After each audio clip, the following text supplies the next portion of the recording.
Hello, everyone. It's Brian Akeem here. Today is May 16th on a Saturday, 2020, and welcome to my 19th live stream. So, yeah, guys, whoever's here, I want to thank you all so much. Well, that was weird. My live thing did something weird. But yeah, guys, today's Saturday, May 16th. And yeah, so I know that Dan's here. Hey, Dan. Um, I guess I'm gonna wait for some more people to come. Actually, this live stream I want to focus mostly on, well, okay, maybe not mostly, but partly on the Telltale game, season two, episode two, and the Rick movies. So that's where I want to focus on. So, all right, so episode two, A House Divided. So I went with Pete, and okay, so in my version of the episode, I went with Pete, and I didn't go with Nick, and so Pete was bit, and he got a saw to cut off his leg, but he couldn't go through with it, and then he told Clementine to leave him behind, and unfortunately, I chose to leave Pete behind because I just knew it. I knew he wanted to sacrifice himself, and no, I mean, like, I left Pete in the truck, but I didn't leave him like surrounded by walkers. You know what I mean? Because like I knew with his leg bit that he most likely would get torn apart, kind of thing. So let's see. Dan says time to talk about episode two. I loved it. Yeah, me too, Dan. Although there were, I mean, like I said in your review, this was like the episode where everyone makes Clementine do something. Like it's just so weird. Like everyone is like, Clementine, do this. So like examples, like Clementine, keep Carver away from. Sorry, Clementine, keep Carver away from Sarah, and then Clementine, help kill these walkers. Clementine, go find food. Clementine, go make dinner. Clementine, put the ornament on the trees. And Clementine, shut off the giant windmill. Like it's just like, and the final thing, I think, Clementine, go get Kenny. It's like, my goodness, like the amount of work that they're making this poor girl do.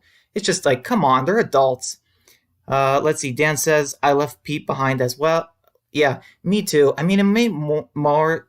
It made the most sense at the moment because, like, I'm not trying to bring him. He's bit, and he's already kind of sick. It makes the most sense to go find your group and then come back and see if he's still around. Because in his condition, he would just like trip running from the walkers. Like he's in no condition to run from them. So like when I made decisions in season two, I decided what would be the most like smart decision, like most tactical, I suppose. And that's what I decided to do. Like I knew Pete wasn't going to make it, and I didn't want him to be like torn apart. And I felt like that was going to happen if I made him come with me. Okay, so after that, so Clementine goes and she talks with Carlos and Rebecca. She somehow makes it back to the cabin, and Carlos asks Clementine to look after Sarah, and like Sarah has like this camera. She and Clementine take pictures of each other real quick, and then Sarah also found a gun, like an empty gun, and you can choose to train her with it, which I did because Sarah is 15. She has to learn how to defend herself in like 2 years and like 3 months in a zombie apocalypse. So then, unfortunately, Carver comes in, or Carver's at the door, and it's so weird. Like I asked Sarah, I'm like, why can't Carver see you? You know what I mean? Because Sarah's like, he can't see me, and I think she says like, I don't remember, and it's like, oh yeah, and she says like, or I can ask her, who is he? Like, who is this man? And she says, I don't know, or something like that. It's just that was one bug I had with the episode because it's like we know it's Carver. Like Sarah should know who this guy is. I mean, it's like, come on, Sarah. It's pretty weird. But yeah. So Sarah hides, and I didn't even let Carver in. I tried to lock it, but the door was open. Like that is so weird. Carver just let himself in. Like, man, that is so weird. Like the cabin group left the front door open. Like, man, these people really don't know how to survive. So yeah, let's see. The man comes in, it's Carver, and he starts walking around asking questions, if Clementine's by herself, kind of thing. And I told him that, yeah, I'm by myself. He looks around, but then he notices the picture with Sarah on the ground, and I yeah, I mean that stinks. It's like, man, did they really not like? Man, Sarah should have pocketed that or something. But yeah, Sarah hid under the bed, and Carver decided to leave. Luckily, and then the characters come back: Carlos, Rebecca, Luke, and Alvin, and Nick and yeah, Nick and my story. He comes back as well. They're talking in the kitchen, and they're trying to figure out, like, is this Carver? You know what I mean? So they decide that they have to leave. And they're on their way. I'm trying to think if there's any other decisions. I don't think so. Hold on, let's see. Um, okay, hold on. Just give me a minute. I'm just trying to remember the episode. It's been a couple years. Um, so okay. So Carver leaves. They talk, and then the group is, oh yeah. So then on the road, Rebecca's talking to Clementine, and like, I am so I don't know why they decided to make Rebecca nicer in episode 2 from episode 1, but I'm really glad they did, because like, I like, as Clementine, after what Clementine been through in episode 1, I was not going to tolerate Rebecca's garbage.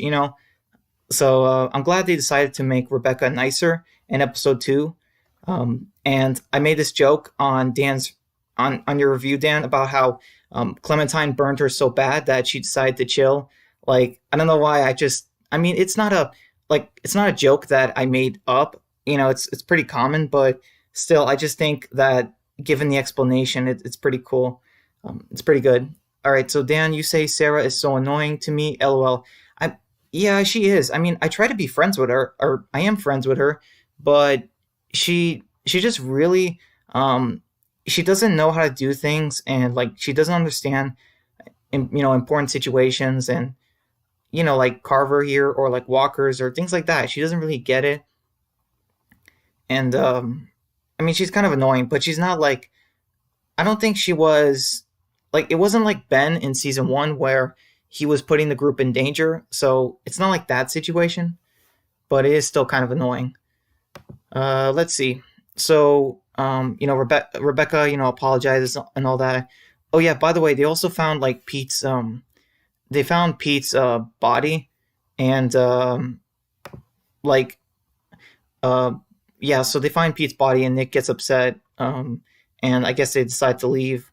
So yeah, they're leaving, and oh yeah, this is the part where Clementine and Luke go to clear a bridge of walkers, and it's funny. Like, you know what? Yeah, Carlos was like, "Are you sure Clementine should be the one to go with you, Luke?" And like, I even said, like, "Luke, I want to stay here," and he's like, "No, it's fine. Come with me." It's like, okay, really, game? I get it. I'm the protagonist, but like, I'm an 11-year-old girl, in the story at this point. Why am I being forced to clear a bridge of walkers when there are, like, multiple other men in this group? Like, come on, that's just, I don't know, it's just silly to me. But yeah, they clear the bridge, and yeah, Clementine, yeah, she handles herself well. Luke does as well, pretty good. But yeah, they come across some man. Oh, his name is Matthew, right? And he's friendly to them, and says, like, there's a cabin, that way, and he could show them it. But then Nick comes, and yeah, he shoots the guy, and yeah, the guy dies. He falls off the bridge and dead. So yeah, it's not really good. So the rest of the group cross the bridge, and yeah, here's another part. Like, oh wait, Eastside Badger says, "Hey guys, hey Eastside Badger, glad you made it." We're just talking a little bit about season 2, episode 2, the Telltale game, in Clementine's story, and we're at the part where, okay, so Matthew is now dead now, and the group crosses the bridge, and Alvin, he actually, for some reason, the group makes Clementine search, the small house by herself. Like, I mean, it's like, whatever. It's just, and it's funny. She finds 2 cans of food in this crate, and then, like, Alvin immediately walks in. I'm like, okay, Like Alvin, I get that you're the big guy in the group, but did you seriously come in right as I discovered food? Like, you know what I mean? It's just like it can't be a coincidence. It's like seriously, it just I don't know. It was kind of weird. Um, but the walkers are coming. Also, I took a watch in episode one, and then that's the same watch that Pete had, and then I gave it to Nick. So there was also that part. So what else? Okay, so there's a ski resorts. The group is going up the mountain, and Clementine is she has to climb up this really tall ski thing, and it's just crazy. Um, like it's crazy tall, but she goes up there, looks, and she sees some lights, but Luke is with the rest of the group, and then Clementine sees Kenny again, which is from the thumbnail. Like Clementine says, "I thought you were dead," to Kenny, but it's funny because in the thumbnail I put like Rick as well, so it's like she's seeing Rick. I thought you were dead. It's kind of like us, the fans, or like Michonne or something, like because most people think Rick is kind of dead. All right, so Eastside Badger, true Brian, but in the apocalypse, there was no time to be a kid anymore. See World War II, Germans used 10-year-olds and up. That is horrible, Eastside Badger. I mean, but I'm okay. So okay, so you say there's no time to be a kid. I understand that, but there's time for Sarah to be a kid. You know what I mean? Like Sarah's older than Clementine, but there's time for her to be a kid. And okay, so like in the apocalypse, I get it. You have to survive, but in episode 2, they're making Clementine do everything, and there's grown adults in their group. So why are they having her kill the walkers when grown adults should be kind of doing it? You know what I mean? It would be like, imagine Carl was still alive. Okay, maybe not still alive, but let's think back to earlier seasons, like season. Yeah, you know what? Let's think back to season 4, like or 5. Like imagine if Carl was with like 3 grown men, and he's the one killing the walkers while they just stand back and do nothing. Like that's how it would kind of feel. And you say, in the words of the governor, everyone has to earn their keep. Yeah, that's true, Eastside Badger. But like I said, Clementine, she doesn't just earn her keep; she excels at it, like constantly. I think it's everyone else. Like Clementine is just too good for the group. Let's see. And Dan says, the governor was the best. And Eastside Badger says, I missed the one eye, Dan. Yeah, the governor. Yeah, the governor was pretty. Governor was pretty good. Good. He was by far the best antagonist the show ever had. All right, so let's see. So yeah, Clementine sees Kenny, and they meet Kenny's new girlfriend, Sarita, and this guy, Walter. And they go down to eat, and they're about to eat, and the whole Christmas ornaments. I put the angel on top. Fun fact: my family actually puts an angel on top of our tree every year. Like we don't do the star. We always do the angel. And Clementine, they're about to eat, and Clementine could choose to sit with Luke, or she can sit with Kenny. And I find that interesting. I immediately chose to sit with Kenny, and like Luke looks a little disappointed or like sad, and it's like, Luke, you do realize that like Clementine like has reunited with this guy. Like imagine, all right, so think about this for a second. Imagine someone in the group. Let's think about this. Oh yeah, let's say that Magna. Okay, let's say that Carol sees Rick, and they're gonna eat, and she has to choose between sitting with Magna or Yumiko and Rick. You know what I mean? Just like it's kind of like that situation. It's like, of course she's gonna sit with a person that she just reunited with. I mean, it's like it makes the most sense. That's not even a hard choice. So yeah, I chose to sit with Kenny, and he's talking about like Wellington, a place to be safe kind of thing. He says they're gonna head there. Kenny accidentally calls Clementine Duck when he gets in an argument with Luke and Nick. I wonder what they're doing on the table though, because they were in the other one. I don't know. That was a little weird, but okay. So Walter, so they eat, and Walter is speaking with Clementine, and he talks about his partner. And fun fact, but like apparently, like Walter and Matthew are the first like gay characters in the Walking Dead Telltale games. Like they are the first ones, and plus I think even like not just the Walking Dead story, but Telltale's like first because they weren't a big company at the time. So yeah, I mean they both died in this episode, and I mean we didn't really get to know them, but just wanted to point that out. Eastside Badge says, "What's scary about the governor is that it was very early in the apocalypse, and he was already that crazy. Imagine now, geez, he would make Alpha look like a Girl Scout." Yeah, that's true, Eastside Badger. I'm pretty sure like the governor went really crazy. Like, I mean, around the time of season one, I believe around season one, he lost his daughter. When they eventually found Merle. So I guess that's when. I mean, Shane kind of went crazy too, but yeah, I mean, the governor, like they weren't even a year in the apocalypse yet. They were close, but they were closer to the 10-month area. And the governor, he was just such a formidable villain. And then they did the whole big time skip where it was almost 2 years. It's so weird. Scott Gimple said it was just like 6 or 7 months, but the time skip was way more than that because it's funny. Like in the season four premiere, or not the season four premiere, but after Glenn gets better in season four from the flu, he tells Maggie that their anniversary is kind of coming up. So it's been like almost 2 years now, in season four. Let's see. Dan says, "Yeah, the governor would be insane now." LOL. I mean, yeah, I mean, or you never know. Maybe he's more sane. I mean, if he was still alive, because like I don't know. I mean, he was pretty crazy. I don't know if he could have gotten even crazier. Let's see. Dan says, "Imagine the governor as a whisperer." LOL. I kind of can't, Dan, but yeah. All right. So, Matt.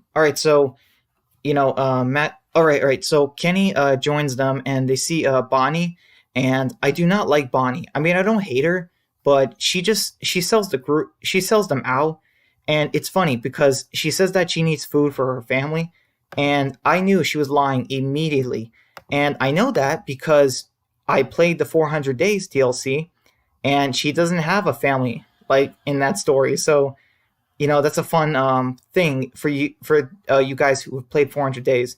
But if you didn't, we basically just know that she's by herself. Like she doesn't have a family. And okay, so Clementine goes back inside, and she finds out that the guy that Nick killed, Matthew, is like Walter's boyfriend, his partner, and the group thinks like, okay, they're in trouble. So now Clementine has a choice to either show Nick, the picture or not show him. Which I chose to show Nick. All right, so okay, so Eastside Badger says that would be crazy, Dan. Yeah, it would. All right, so let's see what else is there. All right, so Clementine goes. She notices Walter outside, and he has Clementine's backpack, with Matthew's knife, and it's like, okay, really? Did you were you searching Clementine's bag? Like, I don't know, it's just kind of weird.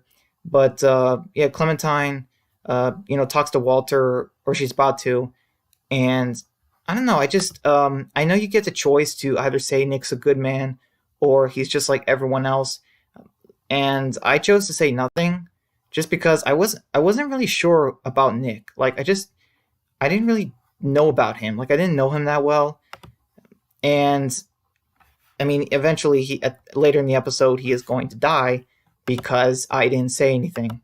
But, and to be fair, I don't really regret it. And I'll tell you guys about that later. So, Kenny, Luke, Carlos, Walter, Sarita, Nick, and Clementine. So they notice that the windmill is like super loud. There's a big windstorm going on, and the windmill is attracting a bunch of walkers. So, they have to shut it off. And I just love how, like Carlos and Sarita, they're like, okay, I don't know what to do, but Clementine does. It's just like she shuts it off, and I'm just like, wow, Clementine is like amazing. It's just so funny. So yeah, the group is they're killing the walkers, and yeah, like even Clementine is helping out big time. It's just I'm just like, man, like she's taking them all out pretty much, like, or like the majority. And it's just so crazy because she's an 11-year-old girl. She's the kid in the group, and she's taking out more walkers than everyone else. Probably combined. I don't know. It's just crazy. Let's see. Eastside Badger says governor had a tank and couldn't win. He should have just peppered the prison with HE rounds and used the machine guns to keep the groups heads down, and then launch the attack with the tank in the lead. Um, I guess. I guess Eastside Badger, but I guess they didn't want. He didn't really want to destroy the prison.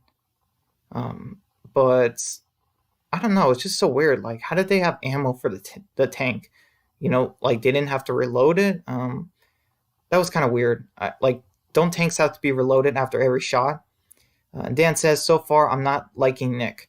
Uh, and you say, yeah, the governor could have done that, and he may have survived. Yeah, it's possible, Dan, but I mean, he couldn't have survived. It was time for him to go. But yeah, all right. So let's really try to finish up the episode real quick. So, all right. So the group is killing the walkers, and then all of a sudden, a bunch of guns go off, and the walkers die. And then we see Carver and some other people, and then even that woman, Bonnie, and they're holding guns on them. And yeah, the group's outside, and they're in trouble big time. Like Clementine and Sarah, I think even Rebecca are outside. But yeah, it's not good. Carver, they found them. So yeah, this is not good. And Sarah, my goodness, she just runs outside. Like, she sees Carver hit her dad just one time, and boom, runs out. Like, are you serious? Sarah, what are you doing? Like, I just don't know what she's thinking. Let's see. And okay, so yeah, so the group goes inside, and like we have to like Clementine hides and finds Alvin and Rebecca, and they try to speak of what they should do. So we had to choose whether or not to surrender, or if go find Kenny. But hold on. So Dan says, no, wait, I already read that one. Eastside Badger says Clementine probably could have whipped Carl's butt easily. I mean, this Clementine, like season 2 Clementine, was pretty tough. I mean, she was at least as tough as season 4 or 5 Carl, I think. I would say probably around there. Maybe close to 6, but Carl was getting kind of big around that time somehow, even though it should be around the same time. But like, yeah, I mean, as far as like killing walkers, like Clementine, she's so much more agile than Carl was. Carl, he would just shoot, and then like Carl didn't really do hand to hand with walkers that much. He didn't really do that. But it's so funny because in the episode 2, I shot a walker with a rifle, and then I shot in the shoulder, so it was still alive. And then as Clementine, I took the knife, went under the picnic table, and just stabbed it through the head as it tried to get, in to the picnic table area for Clementine. And Clementine did it so quick. Like, that's what I love about Clementine. Like, she's not like Carl because she's so much more agile. Yet she's she's just as strong as he was. Like, it's just, I love that. Like she has her own. She has so many good skills and traits. Yeah, I mean, I really wish Carl. I mean, yeah, Carl could have been tougher in a few moments in the series, but I think for the first 5 seasons, I didn't really have a problem with Carl. And then season 6, I started having an issue. And then season 7, I'm like, oh my goodness, why are they writing Carl like this? And then season 8, I'm just like, what? They're killing him off? And it's just, yeah. So, all right. So we have to choose either to surrender or escape, because Carver is beating up Carlos, and he's pointing, a gun to his head. And I chose to surrender just because I wasn't sure whether or not Carver was actually going to do it. Let's see. And Eastside Badgers, you say so many fans dislike Carl in season 1 and 2. The AMC chat rooms were very anti-Carl. Okay, yeah, that's weird. I mean, like, did they even read the comic? Like, I don't understand that. If you know a character is going to get so much better, why still hate the character? Okay, so like season 1 Carl, I don't have an issue with, just because we don't see much of him, But then season 2, it's like, okay, the first half Carl of season one, it's okay. Sorry, Carl season one is fine. First half of season two, Carl he's okay. Second half season two, Carl is yeah kind of annoying, but I didn't hate him because like I knew he was gonna get more awesome. Like so yeah. All right, so Dan, I forgot. Did you choose to surrender or to escape? I think you said escape, right? I chose to surrender, and yeah, unfortunately, okay, wait. So Kenny kills one of Carver's men, and then he just takes Walter and just shoots him right there, and it's like, wow, like this guy's not playing. Um, you know, let's see. Dan says I kind of like Carl, but more in seasons 4 to 8. I mean, yeah, like Carl. Yeah, Dan. Carl was fine in season 4 to me. Season 5 he was fine, but then season 6 I started getting bored with him, and then season 7 I was getting annoyed, and then season 8 I'm just like, okay, what did they do with Carl? So yeah, I mean, I don't know. I like Carl pretty much throughout the whole series for the most part, but he did. It just stinks that he never lived up to his potential. Eastside Badger says, I didn't mind Carl until season 3, episode 16, when he gunned down that kid down, little psychopath. Um, yeah, I mean, I was shocked when that happened. I'm just like, whoa, Carl, what did you do? Like, I was like that, but I wasn't like hating on him because like it's not like they established like that kid had a family or something. Like, I'm just saying like you shouldn't shoot people who surrender, but he wasn't. I mean, Herschel said to drop the gun, and he didn't. He was trying to hand him, the weapon, which I guess he shouldn't have done that. He should have just dropped it. But I guess Carl like was just in a way scared, and like Judith was there too. Beth was holding Judith, so like I didn't hate that Carl did that. I was shocked. I was surprised, but I feel like they could have. I don't know. Like they could have did that scene better. Like imagine if in season 4 we come across like imagine if season 4 like Carl during the time skip he gets to know the or someone who was related to that kid. I mean, imagine that.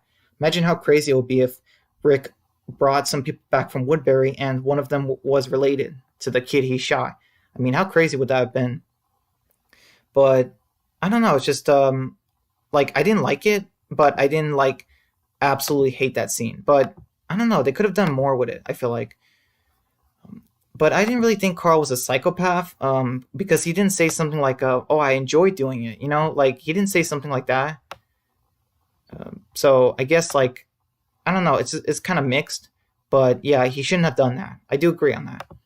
All right, so Carver has just killed Walter, and Kenny tries to shoot, misses, and then now Carver is holding Alvin hostage, and he's about to kill him, and I mean, I stopped Carver. Like I just ran to Carver. Unfortunately, he did hit me like in the chest and like used me as a hostage instead. But because I did that, I saved Alvin. And when Kenny sees Clementine as a hostage, he surrenders, and the group is on their knees, very Negan style, I should say. This reminded me very much of the comic where Negan lined up everyone and then killed Glenn. I was just thinking, I'm like, man, this is incredibly similar, to the scene from the comic, because obviously it didn't happen on the show yet. And I was just thinking, I'm like, wow, Carver is not the same as Negan. Like, you know what I mean? Like Negan, he would kill one of you to send a message, like just one of you. But Carver, it seems like you take out one of his men or you don't listen to him, he'll just keep killing every one of your people. Like for Carver, people are not a resource, but for Negan, they are. So that's very interesting. So yeah, the episode ends with also like Luke is missing. Like Luke was not captured with them. He went missing, and then the survivors get taken. So in this episode, I lost Nick. But I lost so I lost Pete and Nick, but I didn't lose Alvin. I saved Alvin though. So yeah, that was it, episode 2. So those are my choices that I made. What do you guys think of them? All right. Oh wait, let's see. Eastside Badger says, can't stand when he called out Rick for killing Shane and said he didn't need Rick. Rick should have reminded him about Dale, ungrateful brat. Um, I mean, to be fair, like, okay, so Carl only, um, did Carl indirectly? I don't know if Carl indirectly. I mean, it is tough to say. I guess Carl indirectly killed Dale, but it's kind of like how indirect does it go? Like because because the Walker chased him back to the farm hours later, and then the Walker critically injured Dale, and then Daryl put him down. You know what I mean? So if the Walker did finish Dale completely, like then it would kind of be like that. I don't know. It's just the part where Carl is yelling at Rick in season 4. I didn't mind that because I knew it was straight from the comic. So yeah, I mean, it does make sense. But also, Carl thinks that Judith is dead at this point, so I didn't really fault him too much. But at least, like, I mean, Clementine. I don't think, yeah, Clementine has never had a moment like that where someone might say like, oh, she's being ungrateful. I don't think Clementine. Yeah, I don't recall anyone ever saying that about Clementine. But yeah, Carl. I don't know when Carl was the most unlikable for me. I think it was season 7. I think season 7 or 6 is when I found Carl the most unlikable. Just one of those. Season 8, I didn't hate Carl because that was his last season. So yeah, Dan says very true. Eastside. Um, okay, so we're all finished with. So we just finished season 2, episode 2, A House Divided. All right, so let's see. Hold on, guys. I need to. It's getting kind of hot in here, so I need to open the window real quick because I'm burning up. All right, so I'll be back.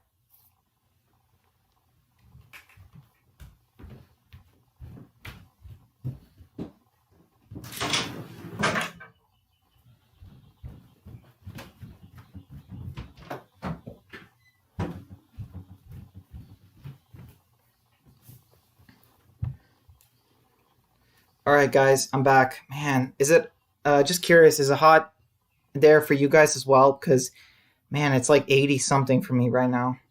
Let's see. Eastside Badger says Rick should have said, "I killed your dad, Carl." Shane's coyote food. Let's see. I killed your. I mean, Shane wasn't. Shane wasn't. Carl's dad. I mean, Rick was his real dad, but I know what you're gonna say. Lori, cheated on him. Maybe she did it more than once. Like you said about Negan, you said that maybe Carl is actually Negan's son. Not Rick's or Shane's. Like, yeah. Let's see. Dan says, "Wow, crazy thing. Carl in a weird way killed Dale as well as Maggie in a way killed Rick. This show is crazy sometimes. LOL." Yeah, I mean, it's pretty crazy, and also Daryl did get Glenn killed, and what else is there? I know there's more. Characters getting. Oh yeah, Rosita gets Olivia killed. Maggie flat out killed Lori, but I know that that's more of a plus for you guys than like a minus or negative.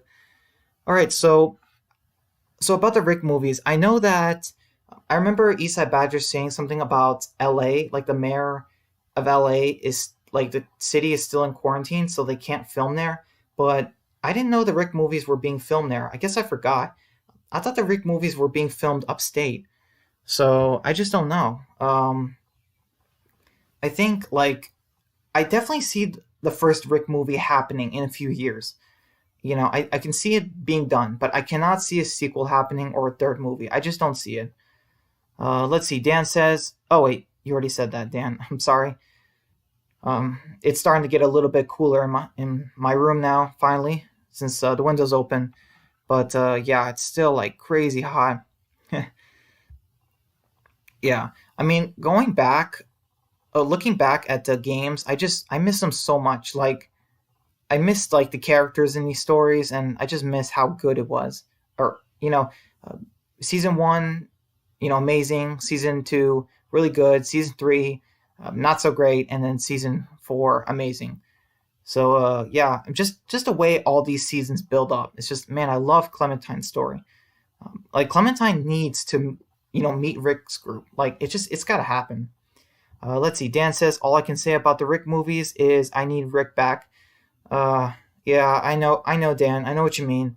It just feels weird not having a Grimes in, like I don't know. It's just Daryl and Carol. It doesn't work.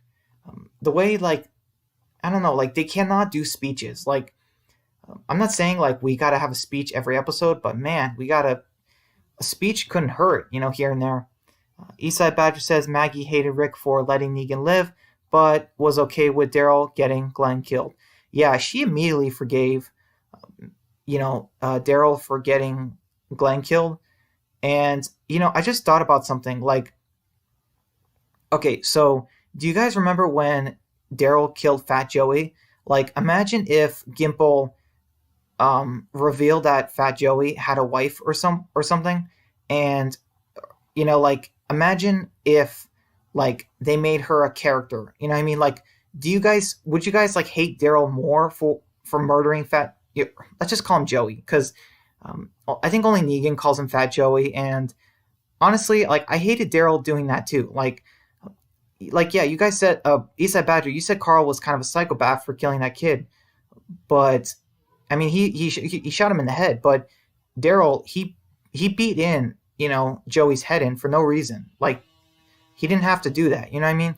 And I feel like if Joey had a family member and they developed that, like we got to see that, I think a lot of people would have really hated Daryl like even more.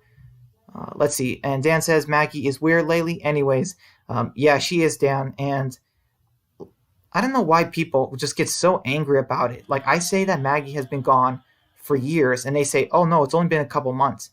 It could not have been a couple months. Like when Michonne goes to the hilltop, it's pretty obvious. She says she hasn't been there in a while, like a long time. Like the way it's heavily. I don't know. Thinking back on season 9, after the burns, after the scars episode, it seems to me like the groups just stopped connecting at that point. The sanctuary fell. Alexandria and the hilltop lived by themselves with little to no communication with each other. Like that's the feel I got from it. So, Maggie probably didn't see. Also, Maggie probably wouldn't travel to Georgie's community. She probably wouldn't have traveled if she probably wouldn't have traveled to that community if things were happening. So I mean, like the fair, like Maggie, like wouldn't Maggie have wanted to participate in the fair, and she would have to know, right? Unless she didn't know about the fair. So I think Maggie probably didn't even know the affair was happening. You know what I mean? Because she's been gone for years. Eastside Badger says doesn't matter. All pre and post production are done at the studios in Hollywood. Okay. Well, thanks for letting me know, Eastside Badger. I don't know. Are they? I hope they're done with the scripts for the Rick movies, and I hope they start I hope Gimple starts like filming them soon because they gotta happen. Dan says Daryl giving a speech would be so funny to me. I don't know why, but it just doesn't make sense. LOL. Yeah, it just I don't know. Yeah, you're right, Dan. Because I mean, we've seen Daryl's hair. I mean, just him giving a speech. Just I don't think it would work with that hair. Um, among other things, but it's not the same. Let's see. Eastside Badger says Daryl could get away with anything, just like Rick. Oh, you're talking about Daryl murdering Joey. Yeah, that was one thing I kind of like. Okay, I get it. The saviors who committed crimes against the survivors had to pay, but then again, it's like, can you guys imagine if the survivors had to pay for what they did? Like, imagine if Morgan, Daryl, Rick had to stand trial in front of all the communities and the saviors because of what they did during the war. You know what I mean? Like, even they committed some war crimes. So, it's just one of those things where it's like I mean, like, don't get me wrong. Like Rick, Daryl, Morgan, they're awesome characters, but they are not saints. Like anyone who says they're saints, they're dead wrong. And I get it; it would kind of divert from the comics, but sometimes like the show, I like it when the show shows both sides of it. Like the part with Michonne, when she was hallucinating that she was a savior. I like the part where she said that you didn't know those people, but you killed them in their sleep for food or for whatever. Like that part I liked because yeah, I mean, let's just think about this. The group literally became hitmen for supplies that they could have just made themselves. Like I'm just saying, like even like the group never, like Clementine's group, they haven't done something like that. You know what I mean? But it's crazy. Like, could Clementine do something like that? I don't know. Personally, I don't think so. Let's see. Dan says Daryl and Rick deserve to stay in the show till the end. It's just so sad. Yeah, it is, Dan. I mean, I don't know. Like, The Walking Dead, we're not getting a season 11. It just stinks. Like, we're not getting season 11 by October. It, I don't know. I really wish Andrew Lincoln could come back. Like, after like maybe he had a year off of the show and was like, okay, guys, I'm ready to come back. Like, let's say season 11 is the final season. And he says that, okay, forget the Rick movies, just come back. But now we have the Michonne issue. So, man, it's just because you got to get denied to come back. I just don't know. Eastside Badge says Rick movies will never happen. No reason for AMC to make it. And I doubt Lincoln would want to do a small screen movie. You're saying that he wants to do a big screen movie, Eastside Badger? Because, I mean, I do see the first Rick movie happening, but not for like, I think it's going to be like 4 years maximum. Let's see. Dan says, even if it's an AMC movie, we need to see it. Yeah, that's true, Dan. And Eastside Badger says the Rick movie was BS to stop fans from leaving in droves. Yeah, I remember you saying that before, Eastside Badger. I it might be, if it really might be, but if they do that, that is serious false advertising, and I'm pretty sure companies can be held liable if not sued for false advertising. False advertising is a crime, you know. So I don't think they should be allowed to do that. By the way, a couple of days ago, actually, yeah, like, you know what? Yeah, just yesterday, me and Dan, Dan was actually talking about. I asked Dan a question about a custom character that he would have put in The Walking Dead, and he came up with a biker named Dave, and he's the leader of a biker group, and they would replace the hospital group in season 5, and I think Dan said that they would somehow find Eugene as a scientist or believe it, and then they would try to take him to Washington, but this would be, against Rick's group. So honestly, like I found that obviously much more interesting than what we got, because I don't know, the whole cops and hospital thing just did not work. So yeah, I don't know if you heard that. You probably heard that, Eastside Badger, but I'm just curious, like, what if you can come up with a custom character that you would have put in The Walking Dead? Like, what time, like, would you have put them in the show if you can go back and just like change it? And like, what would they be like? You know what I mean? Like, what would their name be? What would their personality be? Like, would they be a protagonist, ally, antagonist, anti-hero kind of character? Would they have like a cool weapon, or just things like that? I'm very curious to know what you would, what kind of custom character would you come up with, Eastside Badger? Because I know Dan told me his, and I told Dan mine, and if you didn't, I could tell you. Let's see, Eastside Bad. You say nope. AMC could blame declining viewership, COVID-19, and other issues to worm their way out of it. I mean, yeah, that's a good point, Eastside Badger. I mean, it's possible, but then again, it's like, okay, so all this like declining viewership and COVID-19 makes the Rick movie impossible, but it doesn't make the World Beyond and Fear impossible from continuing. That's just weird to me.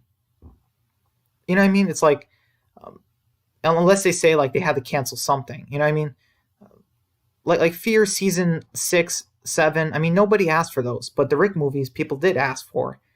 So I don't know. Like, can they really just cancel the Rick movies after so much advertising? but still keep, World Beyond in fear, even though nobody wants them. Let's see. Dan says maybe they even capture Eugene or something and take him from the group. That would be epic. Yeah, it definitely would, Dan. I don't know why, but when you said when you talked about the character, like Dave, you said he's bald, gray beard, like kind of leather jacket, you know, um, and on a bike. I don't know why, but I thought of like the name Brutus. Like, um, I don't know. I mean, if you think that name would work better, it's just something I thought of. Like, you know what I mean? Like, because there already is. I mean, I guess I don't know. Like Dave, I just thought about it. I'm like, Dave. I mean, yeah, that could work for a leader of a biker group. But then I thought, like, this name just Brutus just came out like in my head all of a sudden at some point yesterday, and I was thinking like, actually, would that name work even better? But I'm just like, but it's your character. You know what I mean? So obviously, like, you know what I mean? Like Dave is fine. I'm just saying, like, I don't know why. I just that name just came up in my head like for some reason. But yeah, like that would actually be pretty cool. So yeah, like they capture Eugene and try to, take into Washington their own way, and that's causing them to be antagonists. That definitely would have been better than what we got, Dan. So yeah, let's see. Eastside Badger says season one, Carlo. He's a gang leader and attacks Rick's group in Atlanta, and it's a running gun battle all the way out of Atlanta. Huh, interesting. Eastside Badger, like the Vatos gang, but like more antagonist. Interesting, because if he's in season one, man, like that would be a really early antagonist for season one. Let's see. Dan says that's awesome. Season one could have used more action as it is. LOL. Yeah, it really could have, but I still very much like season one. But I don't know, the whole CDC episode, that still kind of feels off to me. You know what I mean? But yeah, Eastside Badger, do you want to hear what character, what custom character I created?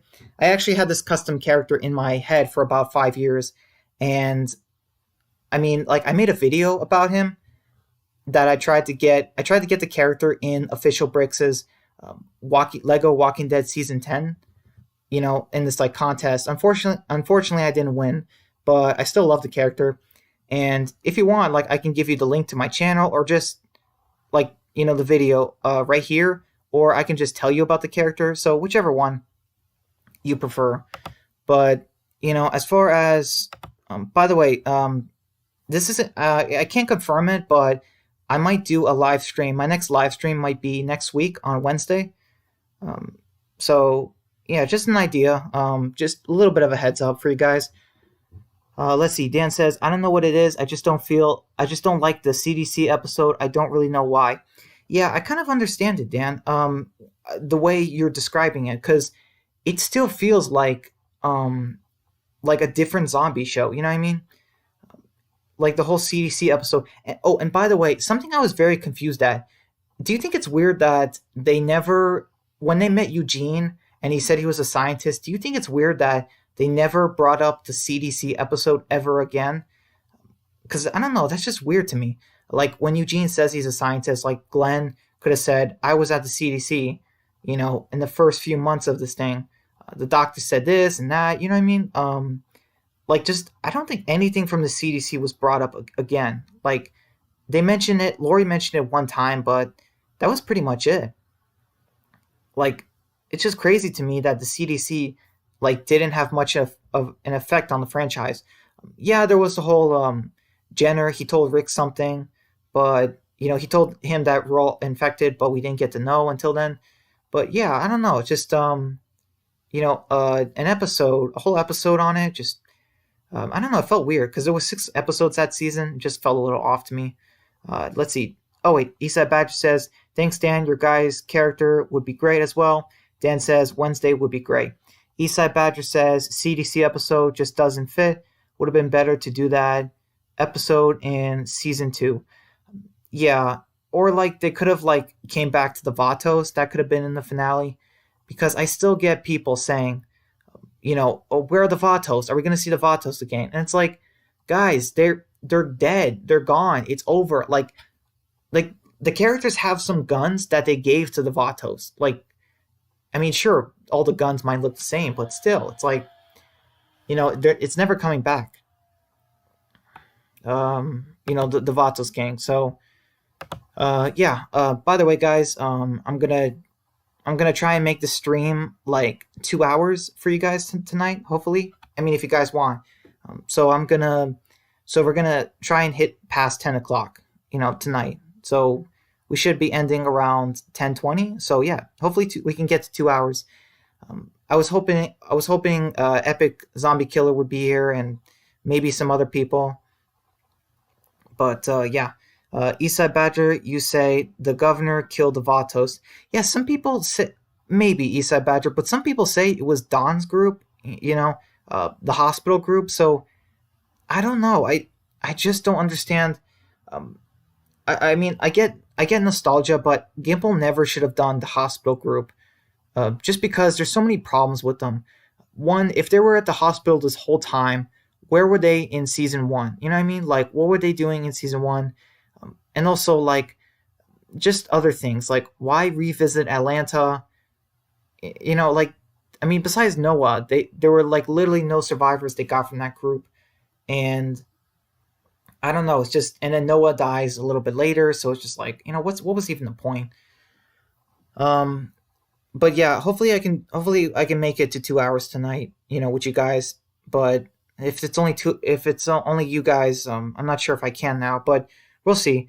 Dan says that Vato's deleted scene could have been a seventh episode for season one, and that could have been the finale instead. Yeah, I don't know. I guess they wanted to show it in season two, but then there was an issue. I don't know. Like, instead of cutting out the Vato scene, they should have cut out the group walking, in the forest looking for Sophia. They could have cut that more. You know what I mean? Because I feel like the Vato scene is kind of essential. Like, the group gets some of their guns back. They understand that, you know that group is gone. The audience needs it because, like, look how many things people still talk about from season one. They People miss the old characters, even the Vatos gang. Like, if there was a surviving Vatos member after all this time, like the audience would care, I guess, in a way. Like, it was kind of like Morales. You know what I mean? People got so upset with Morales when, like, what happened with Morales, and it's just funny. And I think the reason for that is just because he was a season one character. That was all it was. Like, imagine if like Jackie was still alive from season one, and they just like retcon that. Like, you know what I mean? They would be shocked, and they would be like, okay, now she's gonna survive now. You know what I mean? They're not gonna kill her off.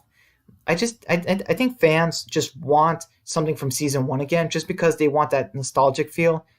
Because it's just crazy that Daryl and Carol are the last remaining survivors from season one. I mean, it's just crazy to me. Um, I don't know. Yeah, so let's see. But so yeah, you guys came up with some pretty interesting characters. Um, yeah, Eastside Badger, would you have had that Carlo character? Would you have had him replace the Vatos gang? Like, I'm just curious. But that is interesting because you would basically be introducing an antagonist in season one, like before the governor. Like, so that would be interesting. Eastside Badger says season one seems so long ago. The Walking Dead was really fresh then, and there were so many possibilities. Yeah, there really were. Eastside Badger. I mean, like, looking back on it, man, they should have kept more characters from season one. Like, in a way. Um, okay, so like Jackie's not a character. It's like, oh, it's like I wasn't sad to see her go. I was sad to see Sophia go though, and obviously, like, Shane died, and then Dale left. But I don't know. I guess they could have had more characters in the camp. I don't know. Yeah, that could have been interesting. They could have added some more TV only characters in the camp. You know what I mean? And then they could have, had them survive longer in the show. Kind of like more Daryl or Merle's kind of characters. not like Jackie or T Dog, who one dies early and the other doesn't get the screen time that they promised. So yeah, let's see. I wonder where everyone else is tonight. And by everyone, I pretty much mean Epic. Let's see. You say yes, and he would have attacked as a replacement for the Vatos. Would they have? That's interesting, Isa Badger. Do you do you want to know what character, what my custom character is? Let's see, because I think you would really like this character. I mean, it's been 5 years in the making, and maybe and yeah, he doesn't have the most original name, but I've still really liked the character. Dan says, when I saw season one for the first time, I was so into it. I just didn't think about it, and I just pressed play on 201 right away. Yeah, I remember when I saw season one. I was living. That's cool, Dan. I remember watching season one. So I was living in my old house, and my brother's friend, his name was Manny, and he had The Walking Dead on his laptop. And my brother Alex, he told me a little bit about The Walking Dead too, and I looked it up, and it's like, oh, there's 6 episodes. That's pretty much it for the series. And I eventually asked my brother's friend Manny if I could watch it while he hanged out with my brother, because they were really good friends back then. And I started watching it. Like I was watching the premiere, and I just got so fascinated with it. I'm like, wow, like this is a really good zombie story. The zombies are not super fast, where you're gonna have a heart attack, but they're kind of creepy. And the way Morgan and Rick were acting in the premiere, I just really liked it. And like I knew the camp was gonna be attacked, and I just like I knew about the comic as well, but I didn't really get into it that much. So yeah, I like back in 2010, like that's crazy, just 10 years ago, I just fell in love with this series. Let's see. Eastside Badger says Sophia killed her own self off. She said she didn't know if she wanted to act anymore, and Denise Herf wrote her out, and and then she changed her mind. Too late, she was told. Huh. That's. Thank you for letting me know, Eastside Badger. That's kind of sad to hear. Um, I mean, yes, you. I mean, okay, so like she didn't want to act anymore, but she was basically just starting, and it's like, I don't know. But she said that she wanted, she changed her mind. I don't know if I was Denise Huth, like I don't know, um, if like we're going based off the comic. I mean, yeah, Sophia was one of those characters where it's like, yeah, you could have killed her off, and it doesn't change the story that much, because Sophia literally does not do anything pretty much for the whole Walking Dead comic book series. She only becomes important at the very end when we find out that her and Carl got married, and they had a daughter named Andrea. And personally, in my head, I like to believe that they eventually have a son at some point. Let's see. And Eastside Badger, you say you should see Sophia now. Whoa. Yeah, I know what you're talking about, Eastside Badger. She is grown. She's a grown woman now, and it's just that is crazy. Yeah, but I'm more of an Alicia, kind of guy. Dan says when Sophia walked out of the barn, that this was my face. Um, I mean, yeah, I mean that would have been my face, but unfortunately, it was spoiled for me. Like there were pictures of it, Sophia walking out of the barn. Like they had spoilers. I don't know how they leaked so much from season two. It's crazy. But I was thinking, I'm like, no, maybe it's a dream sequence, So when Sophia, plus I knew she was still alive in the comics, so I'm like, okay, Sophia's not dying in the show. That's all I knew. All I knew in season two was that Sophia was still alive in the comic, and I remember I was in high school. I barely knew anything about the comic, but I knew Sophia was still alive, and I thought, okay, that's just a dream sequence, or it's a hallucination. But then no, it wasn't, and I was just like, what? Like, so I was kind of like that, Dan. Isa Badger, you say same Dan, but you should see her now. Nice. And you say hashtag Alicia is still the queen. Yeah, exactly, Isa Badger. I absolutely agree. Let's see. What else is there? Is there do you guys have any other ideas for custom characters or a character that you would change out like in the series? Cuz I think about certain characters like so basically it's like how do you make the character interesting and relatable and cool? Oh, hold on. Dan says Alicia is the queen of The Walking Dead for me now that Michonne is gone. Um, I mean, yeah, but I mean, to be fair, Dan, I mean, I you could say that Alicia was queen even with Michonne. You know what I mean? So, but yeah. Um, so let's see. I mean, it's just the two of. I mean, it's just the three of us. So I guess. I guess I'm just gonna. I don't know. I guess I'll just talk about my custom character if you guys want. Let's see. Dan says I would take Beth out. LOL. I mean, Beth. I don't think she's like queen level. I think she's like princess level, like a princess of The Walking Dead, but maybe not queen level. Eastside Badger says wouldn't be surprised if someone in The Walking Dead production was responsible for the spoiling dead fans. Just too many accurate spoilers. Yeah, season two is when the spoilers started happening. I don't know. It's just weird. Season two, spoiled the Sophia death. I think that's when the Spoiling Dead fans started. But there was nothing for season three or four about spoilers. There wasn't there wasn't any. Okay, there was barely anything about season five.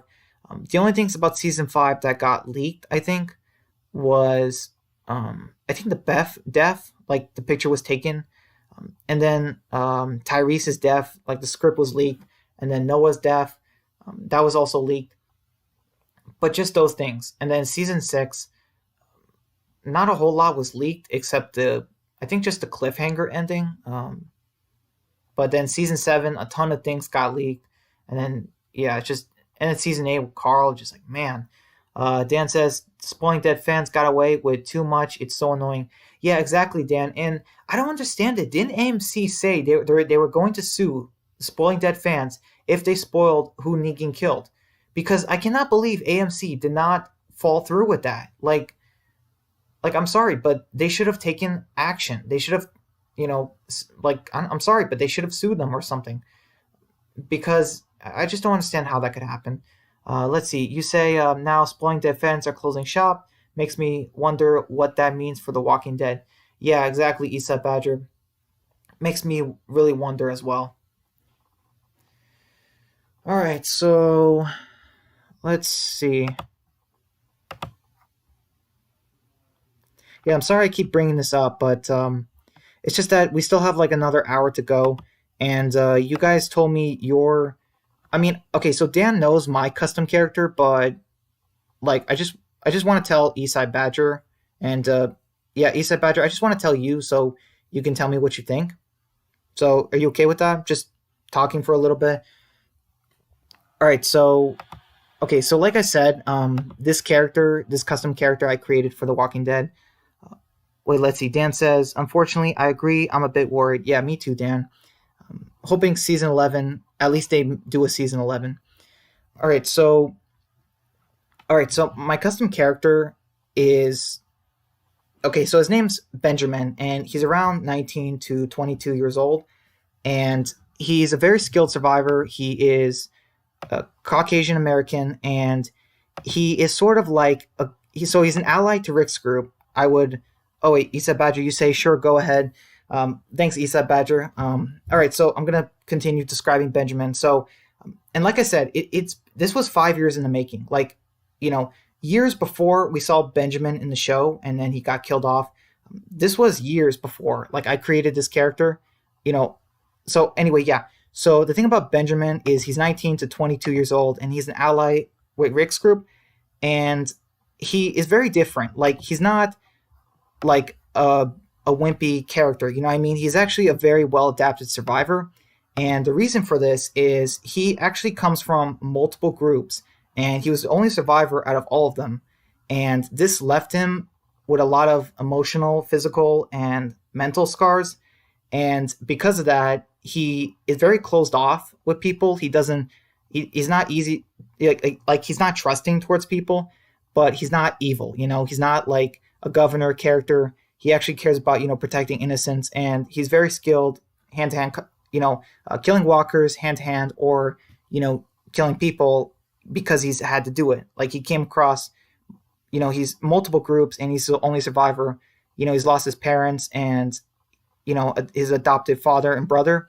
So that's basically, for the most part, what the character is. And I would have had him introduced sometime in season 5, like either sometime before the group got to Alexandria, or like maybe even at Alexandria. And some people would say like, okay, like if he's a tough survivor, why is he in Alexandria? But this is just half the chance, like because I'm not sure if I would want him before Rick's group. Like maybe replace Noah, or like maybe they meet him on the road, at some point, but on the way to Alexandria. And so yeah, so basically this survivor, Benjamin, is he's flawed. He has nightmares about his experiences from the past, and he's a very tough survivor. And like I said, he's not very trusting towards people, but I like to think that he would be an ally for Rick's group. So like unlike Glenn, where Glenn hesitated when it came to killing people at certain times, like this character would not hesitate, but he would be like very friendly. He would, like, in certain situations, like he would actually be more accepting to Rick's group because they've experienced things that he's experienced more than people at Alexandria. So basically he would find Rick's group more like a family than people at Alexandria. So that's basically what my character is, like my custom character. And like I said, I created this character about 5 years ago, and I don't know why, but like I don't really like changing him too much, just because I really like it. And but yeah, that's pretty much it. I even wrote like this backstory, like it's a couple pages, but there's a lot of errors, grammar errors in his story.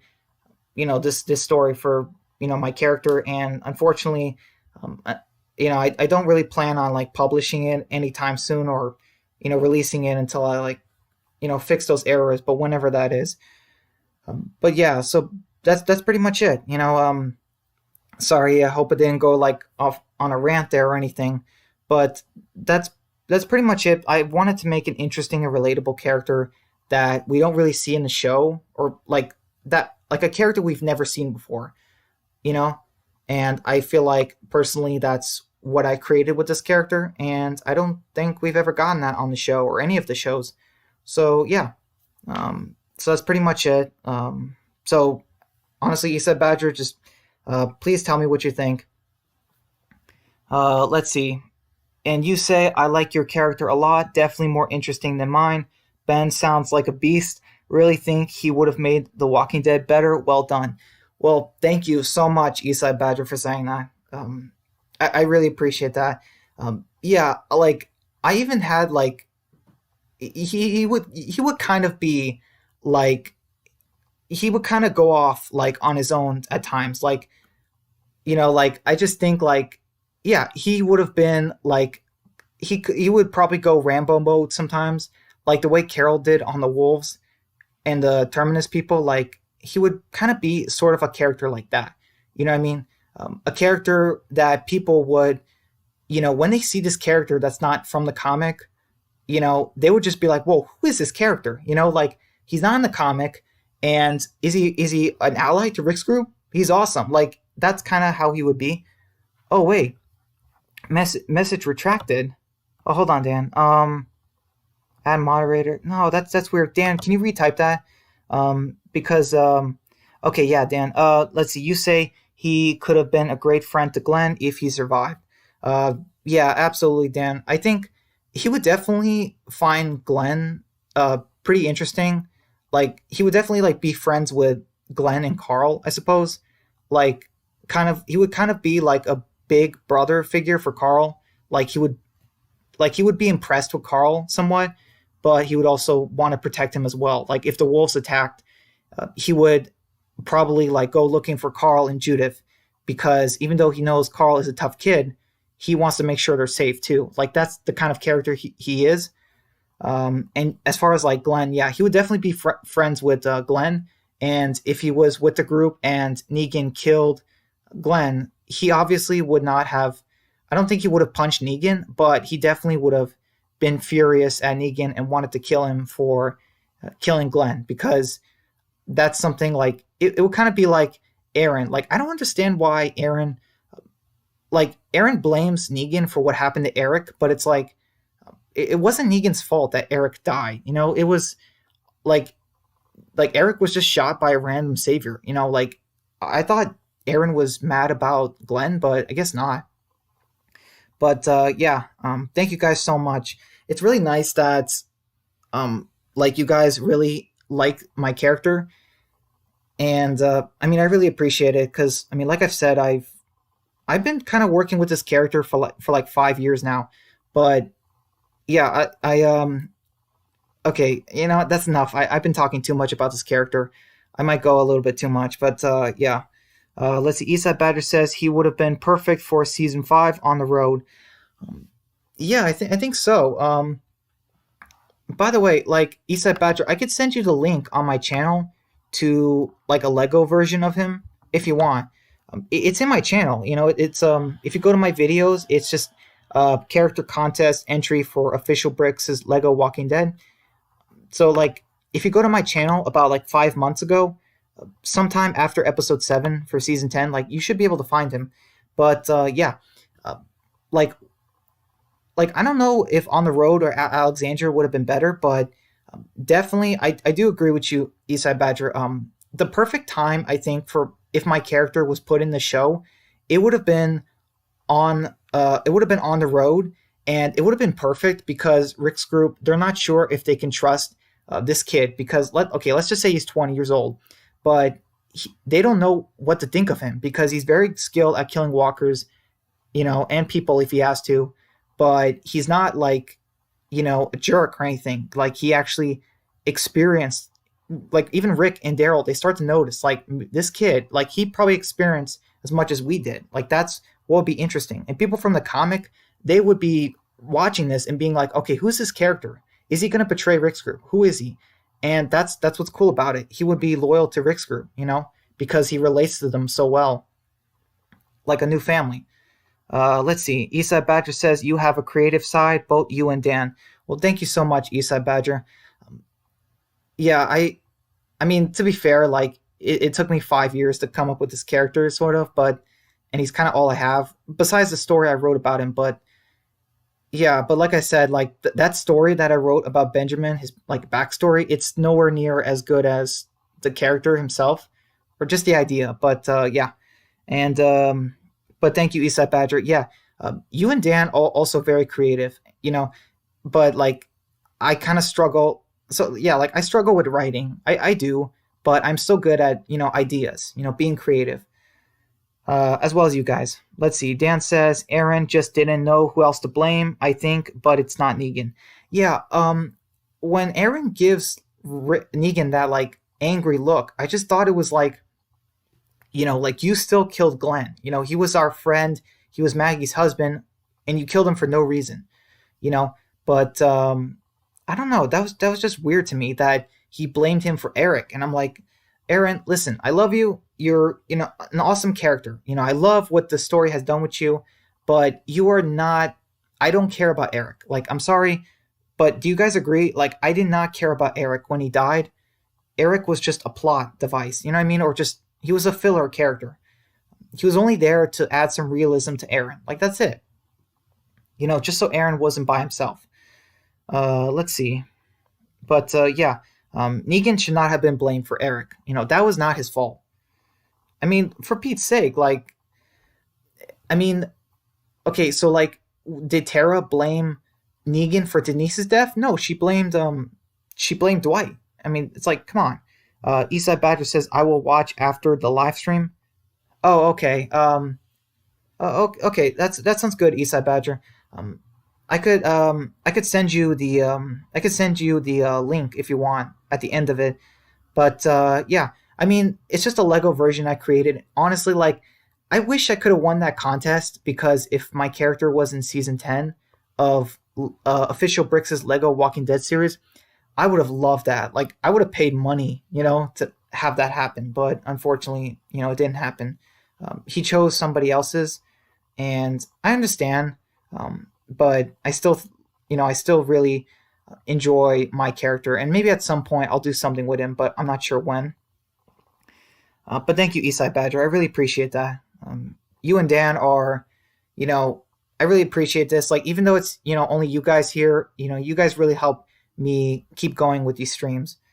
Even after everything, people, not coming or, a lot of negativity in the world. But yeah, thank you guys. Let's see. Dan says, thanks, Eastside. And Eastside Badger says, gotta take a bathroom break. BRB. All right, no sweat, Eastside Badger. Man, it's hot. But yeah. Let's see. Dan says Aaron is comic Rick 2.0. LOL. And Dan says Rick would be proud. Smiley face. Yeah. Rick would definitely be proud of Aaron. And it stinks that they never got to interact more before Rick left. You know what I mean? But it's fine, I suppose. All right. So I guess it's just you and me now, Dan. If only I can think of something to talk about. But yeah. Let's see. Hey Dan, would you have had your custom character Dave? Who would you have had? I just want to know more what you would do with that character. Who would have killed Dave? Would you say, like, who would have been the character to end Dave? Like, how big is this group? Like, if you had to, come up with some more things about the character, because he would be the villain for season 5, episode 4. Yeah, episode 4, 6, 7, and 8. So, yeah, wow, 4 episodes. So, yeah, I'm curious. Like, would you have had him be a big group, a small group? Just things like that. I'm just curious how. Would you have done like the 4 episodes like they did with the hospital storyline? Personally, if you were writing it, because yeah, your idea sounds a lot better than what we had with Gimple and the cops, because it actually makes sense to introduce like sort of saviors before Negan, because this would explain why Rick's group underestimates saviors. Because in season 6, when we see the saviors, Rick's group can be like, oh, it's just like Dave and his group. We can take these guys, you know? But, you know what I mean? Like, that's just one thing that would have added to it, because even people watching it would be like, oh, the saviors, probably another group like Dave's. But that's where the plot twist comes in, where it's like, oh no, the saviors are nothing like them. You know what I mean? Yep. Let's see. Also, Dan, would you have had like a survivor from that group join Rick's group, or would you say all of them get wiped out? Let's see. I got no new messages. Nothing. I wonder where Epic Zombie Killer is. Oh, let's see. Dan says Abraham would kill him, and that's how they get Eugene back. But then that's when Eugene tells him he's not a scientist, and the audience would be like shocked. Interesting, Dan. Abraham being the one to kill him. Yeah, I wish they'd done more with Abraham in the show. Honestly, they should have done more with Abraham. That would have been cool, because that would have given us like something for Abraham to do in the story. Just because like Abraham did a little bit with the Terminus people, but just a little bit. This would have been like his mission. You know what I mean? That would have been cool if like the hospital storyline was to develop Abraham, Eugene, and I guess Beth too. You said that Beth would have been captured by them, so I guess you would have to develop her as well. Yeah, I don't know. But if Beth did die because of this group, I'm willing to bet you would have had it be a lot better than what Gimple did. I mean, Gimple just decided Beth, she knows that Glenn and Maggie are still alive, and then she stabs Dawn, gets shot.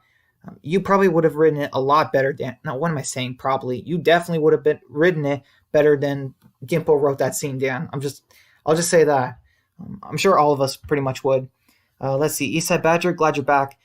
You say, have to say, guys, the big Walking Dead channels are quickly running out of content. PT, Movie Idol, and Trev's Chan are grasping at straws and clickbaiting like crazy. Yeah, they definitely are, Eastside Badger, and that kind of stinks for smaller channels like me because if you guys know, like, I really want to try and hit 40 subscribers. I'm only 3 subscribers away from 40, and I kind of want to have goals for my channel. You know, like I don't need to have like YouTube awards like Trev's Chan or Ronnie Hayes, or get a bunch of people donating money to me on Patreon. Like I don't need that, but I definitely want to get some more subscribers and more people noticing. And like I said, I really appreciate you guys for sticking around, me so long. And oh, by the way, my first YouTube video, well, not my first YouTube video, but my first YouTube video with this channel was April 13th. So yeah, it's like my 13-month anniversary, I suppose. But yeah, like my channel has been around for a little over a year now. And yeah, I just wanted to say, thank you guys.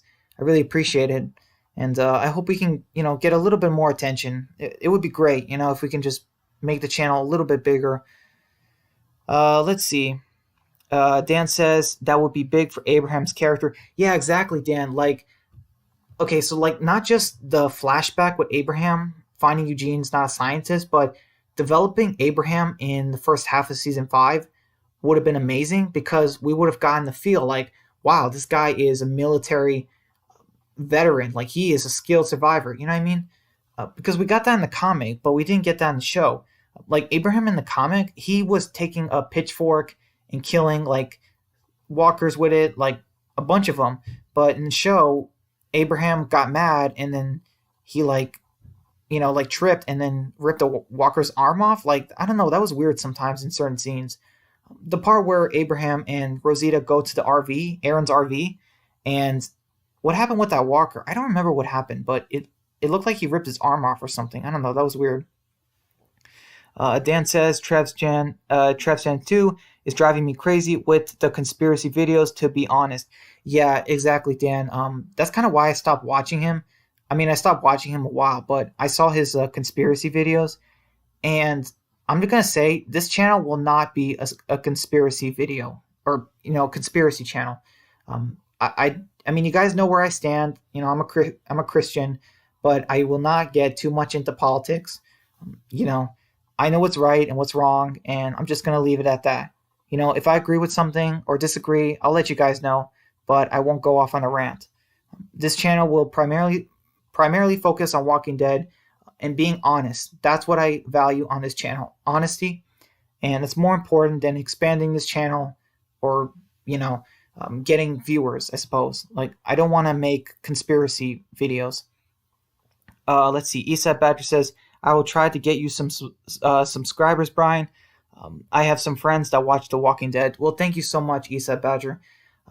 I really appreciate that. And yeah, I mean, I understand like Ronnie Hayes and Trev's Chan, like they do live streams, and like I get it.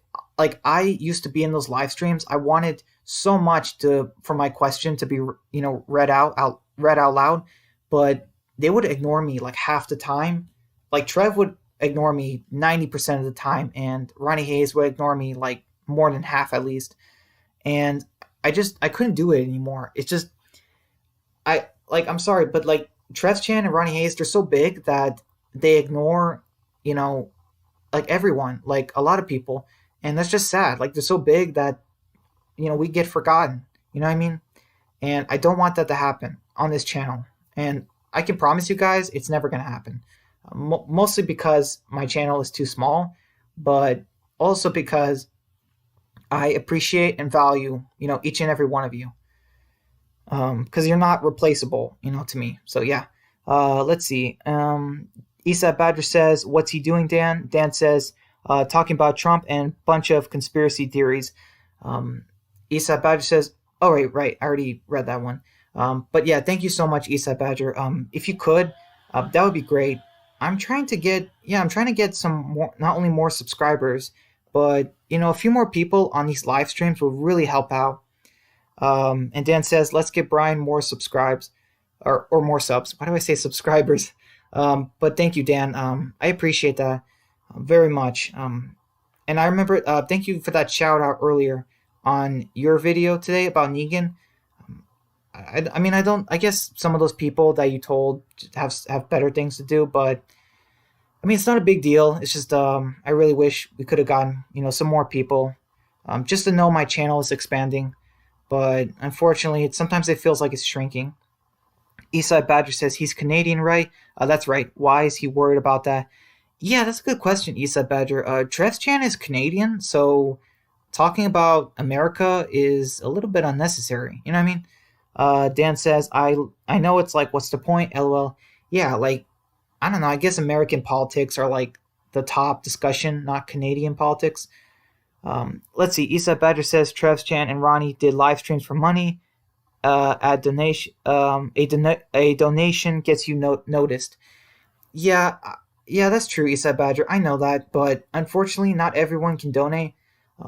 Just because they don't have a card or a consistent cash flow.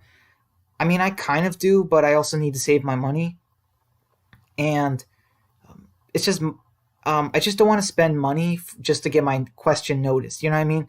Like I comment on Ronnie Hayes' videos and Trev's videos.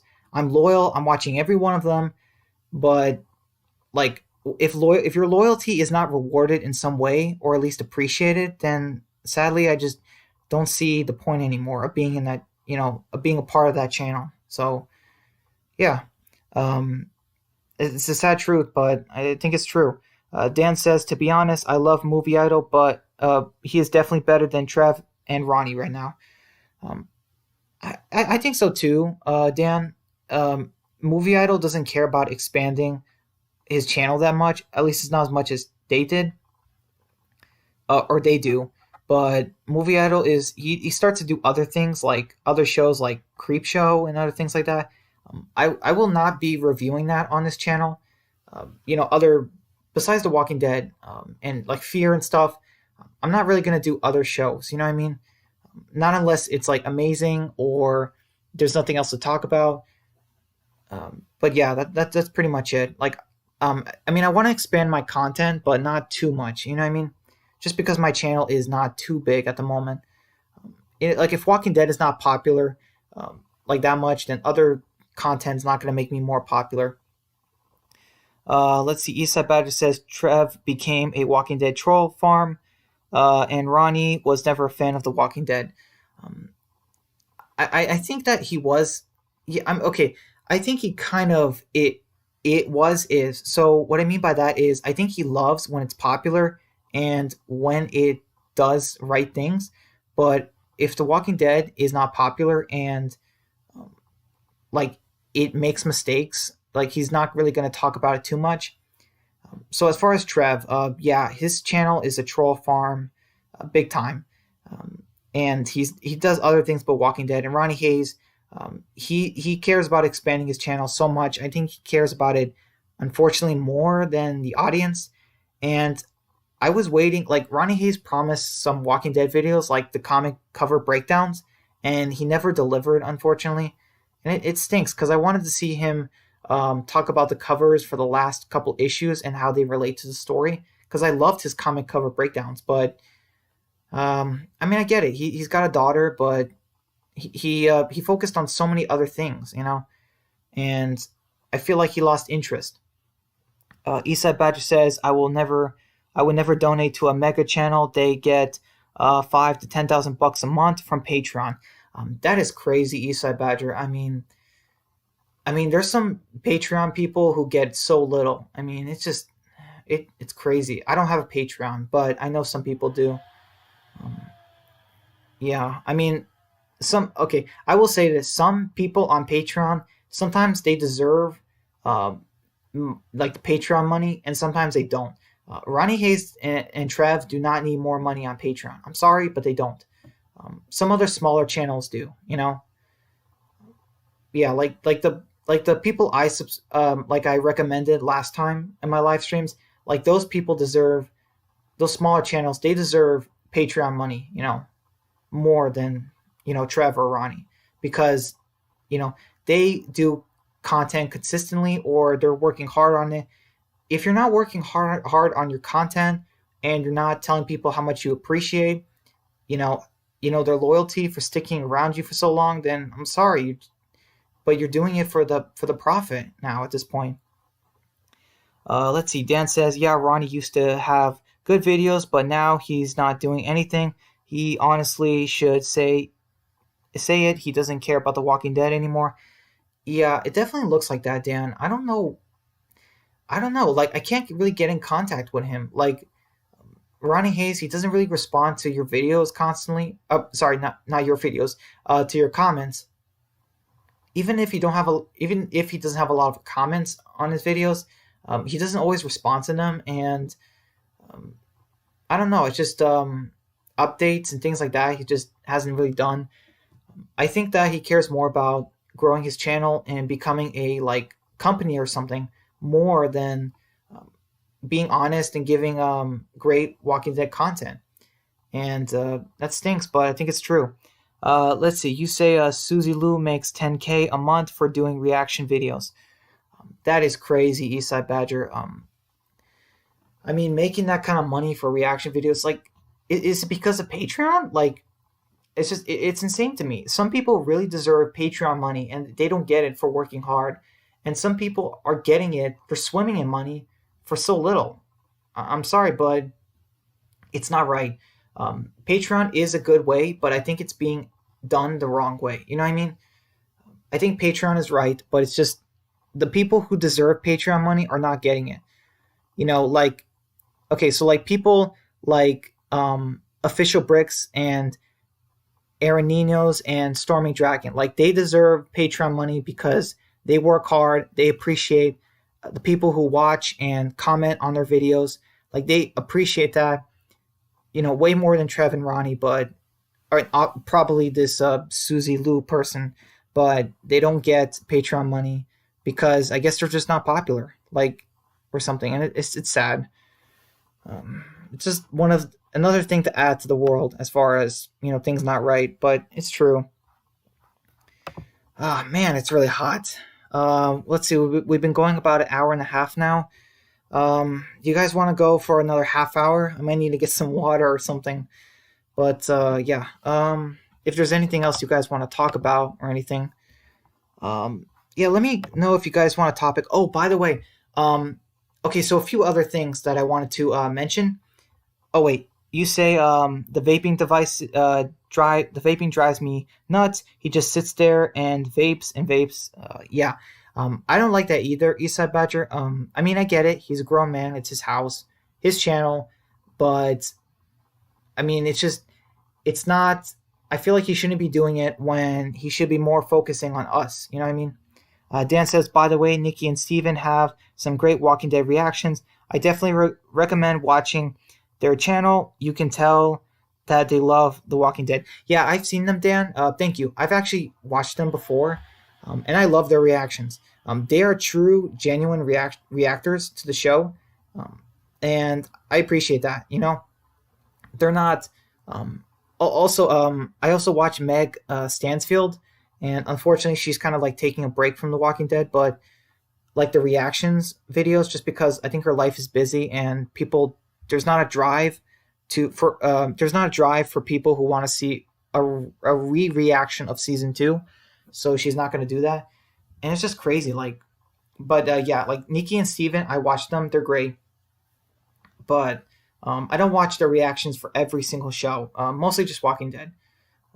Let's see. Eastside Badger says, sure, 1 to 2 hours sounds good. Wait until YouTube starts shrinking him or striking him for vaping. Yeah. I mean, I don't know how likely that is, Eastside Badger, but yeah, I do wish Ronnie Hayes would, stop with the vaping and just, focusing more on people's comments. People, I get it. Some people are trolls or they say stupid things like, Ronnie, is the Vatos gang still alive? But he has moderators, right? If someone is not really asking an honest question, just block them. Have moderators that block them. But some people have really amazing questions. So they should really get a chance, and unfortunately, they don't. Dan says, "Yeah, Ronnie, vaping is so annoying. LOL." Yeah, it is. It is kind of annoying, Dan. It's very annoying. I'll admit that.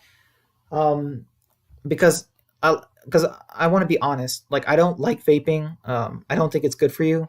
I mean, I used to think it was better than um, like smoking or something, but I think it's just as bad. It just doesn't look like it, you know. Let's see. Eastside Badger says very likely YT is going. Oh, YouTube is going family friendly. Yeah, I get. I mean, yeah, I understand Eastside Badger. It's starting to annoy me. Um, the YouTube being family friendly. Like, I cannot watch um, funny. I can't watch funny. You know, like my childhood moments, like from cartoons, like scenes from my childhood. Like, I cannot watch them and then look for something else at the same time. It's just it stinks. Oh wow. Dan says, hold on. He literally blows smoke into the camera. Like, come on, Ronnie. Yeah, it's a bit much. Hey, Giuseppe De Rosa, or just Rosa. He says, yo, well, yo yourself, De Rosa. I'm so glad you came. It's been a long time, but yeah, honestly, it's nice to see someone new. I mean, you're not new, but it's been a while. And Dan says, "Hey, Giuseppe, yeah." So De Rosa, we were just talking a little bit about. Okay, so we were talking about Clementine's story from season 2, episode 2. What choices I made because Dan played that recently, and we were talking about the possible cancellation or revival of the Rick movies. And then we were talking about our custom characters, what custom characters we would do in The Walking Dead, where would we put them in the story, things like that. And then we started talking about the channels like Ronnie Hayes and Trev's Chan, about how they're very large, but they're not doing Walking Dead content like they used to. And yeah, so you say, yo, what's up? Yeah, I've been busy.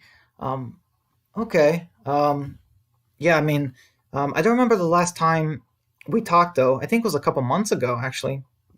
But yeah, well, I'm glad you're not busy anymore, and thank you for stopping by, DeRosa. Um, I'm I got some goals for this channel. I'm trying to hopefully get 40 subscribers, at least like by, I would say, next month.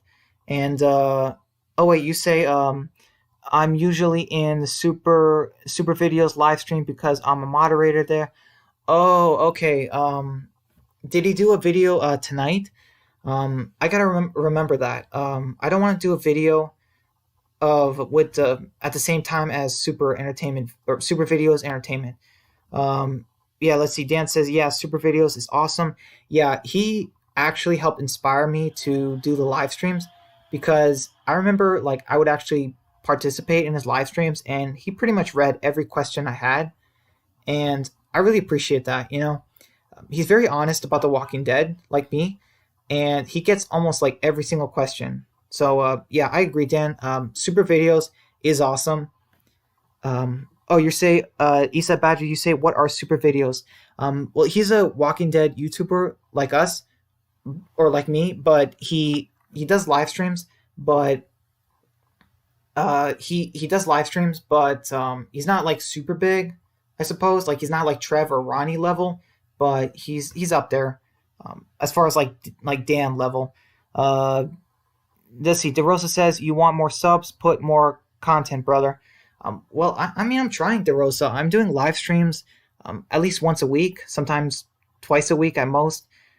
And but yeah, as far as more content, as far as other things but Walking Dead, I can't. I kind of can't do other things but Walking Dead at the moment. There's kind of like nothing I can talk about, and nothing as popular as The Walking Dead. Let's see. You say that's another Walking Dead YouTuber? Yeah, exactly. Dan says a Walking Dead channel that does Walking Dead videos. He's got some great videos. And Eastside Badger says I will check him out. All right, well, sounds good. Eastside Badger, hold on. Let me see if I can super. Hold on. There should be maybe I can get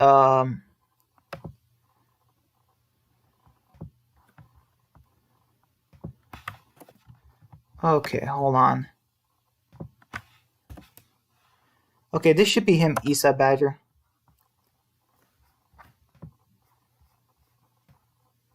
Yep, that should be him.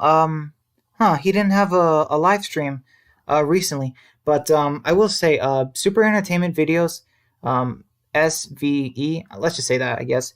He does great thumbnails, and his live streams help inspire me to do my own live streams because, like, honestly, like, I just love talking. Not only do I love talking about The Walking Dead, I like talking with you guys, but, I wanted to do it my own way. So, yeah. Let's see. You said the live streams are good. Yeah, they're very good, DeRosa. And he said, Badger, you say thank you. You're welcome. So let me think. Oh, by the way, there were a couple of things that I'm trying to think. Oh yeah, do you guys remember the scene where in season 8 in the mid-season finale? Do you guys remember? I actually had this idea in my head for 2 years. Since do you guys remember when Simon had Maggie on the road? All right, so I'm just going to give you my quick idea of how I would rewrite the scene. So, if you guys remember what happened, Simon, they came, and the Saviors, they came, they surrounded Maggie, and then he talked to Maggie in the car, and then, no, what happened was he brought Jerry on his knees, and then he went to Maggie in the car, and then he shot Neil. Like, Simon killed Neil, if you guys didn't know, and, and then just let him leave. So that's what happened in the season 8 mid-season finale. Pretty much the big death was just Neil. So that was kind of weird. So personally, if I could, this is how I would have rewritten the scene, and just let me know what you guys think. So if I could have rewritten that scene, I would have it be where, okay, so it plays out mostly the same, but you have so Maggie in their car stop. You have Simon and his Saviors come, and then we see Simon and the Saviors drag out Jerry and several other people, maybe some background people, or at least maybe a few with minor characters like Eduardo, or like, let me think, like Cal, just like minor characters. But basically, I would have Simon. He's captured, Jerry and some people from the hilltop. People on Maggie's. In Maggie's army, and he puts them on their knees, and he says something like, I'm gonna have to make you pay again for what you did. Like Simon says, I know you guys wiped out my outpost. And then I would have Simon take out his gun and shoot every person in that lineup. Like, he shoots the first person, second, third, like, not at super fast, and like they make it very shocking and sad. And Jerry is next. Like Jerry's the last person left. And people would be freaking out. They would be thinking, like, the audience would be thinking, oh my gosh, now Jerry's going to die. But then I would have Maggie shout out, I have your people, and then Simon would be like, what are you talking about? And then Maggie could say, we didn't kill all those Saviors at the outpost, at your outpost. They're at the hilltop. I took them prisoner, all 35 of them, or whatever she can say, what number. And then Simon could be like, how do I know? And then she could say, I have one of your men is Alden. He's a engineer, or like, a fence builder. And then Simon could be like, Alden, I remember him. Like, just something like that. And then he could say, okay, you're not lying. I believe you. Like, sort of. Like, but I want my people back. Like, I want my Saviors back. And then I would have it be where Simon, he says, okay, how about this? I'll let you all go, and you give me back my people. And then he would say, but first, Simon would say, you said you had 34 of my people. There's 35 of you here. And then I would have Simon shoot one other person, the guy next to Maggie. So it could be Neil. You could have that be Neil. But just have a person next to Maggie just get shot. And then Simon says, well, now we're square, and then obviously Maggie is very distraught at the moment. 4 of her people just died. And you still have Jerry, he's alive, he's on his knees. And then Simon could be like, all right, guys, let's pack it up. And they leave, and we just see like the bodies on the floor. And this is what I would have infuriate Maggie so much. you would have Maggie go back to the hilltop, and she takes one of the prisoners from the cell and shoots him just like that. Like, that is what I would do. And that would actually explain why Maggie is so infuriated. She's mad at Simon, and she just took her anger out on that guy, you know? So that's what I would have done in that scene. And I did have that scene in my head for around like 2 years or so, personally. I don't know, I just did. And so I just want to know what you guys think. Let's see. DeRosa says, what if Samuel L. Jackson played as Negan? I'm sorry, DeRosa. That would be funny and terrible. And you say, oh yeah, DeRosa, please, no heavy swearing, please. But yeah, you say fans are way better at writing stories. I mean, I'm good at ideas, DeRosa, but as far as like writing the scene and the dialogue, I'm not good at that. Like, I can't write a script from beginning to end, but I can take a script or an episode and make corrections and like make something more interesting. Let's see. Eastside Badger says, I like your way, Brian, for the season 8 mid-season finale. And Dan says, that sounds like something Simon would do. LOL. Well, thank you.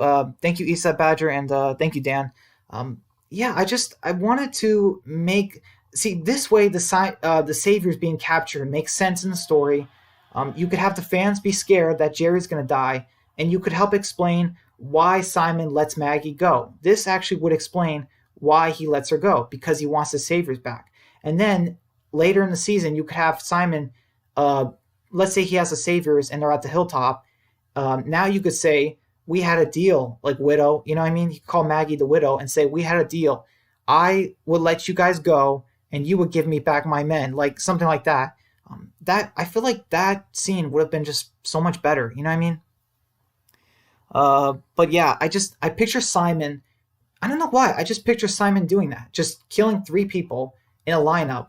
Jerry's next, and then he decides to listen to Maggie, and then he decides, like, wait a minute, okay, just one more person, but then decides not to kill Jerry, the guy Neil, because honestly, no one cared. But, and then Simon would just, I don't know, maybe just, I don't know, now we're square. I just think that's something he would say. And Isai Badger, you say, Giuseppe, that would be interesting. And DeRosa, you say, sure thing, my dude. Yeah, by the way, DeRosa, so I was talking with Isai Badger and Dan earlier. We all came up with our own custom character.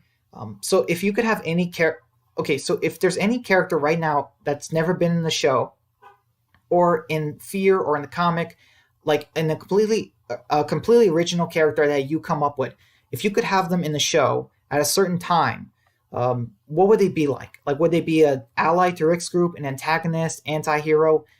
What would they be like? Male, female? Like, do you personally have in your head this like awesome character that you can think of at the moment?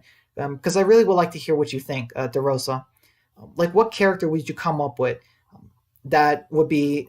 I mean, as long as that character is more interesting than, like Jadis was in like season 7, you know what I mean? Like, I think you'll do a great job, because I heard from Dan, he came up with this biker group villains, this leader for a biker group, and Isai Badger said an antagonist in season 1 instead of the Vatos group, and I said this young, well-adapted survivor who would be an ally to Rick's group, so and he doesn't exist in the comics. So yeah, just let me know, DeRosa. Can you think of a fan-made character, I suppose, that would, if they were brought in the show, would make it so much more interesting, like a lot more interesting, and exciting, like, you know what I mean?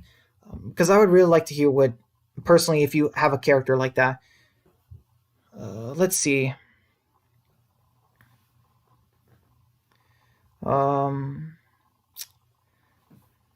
Yeah.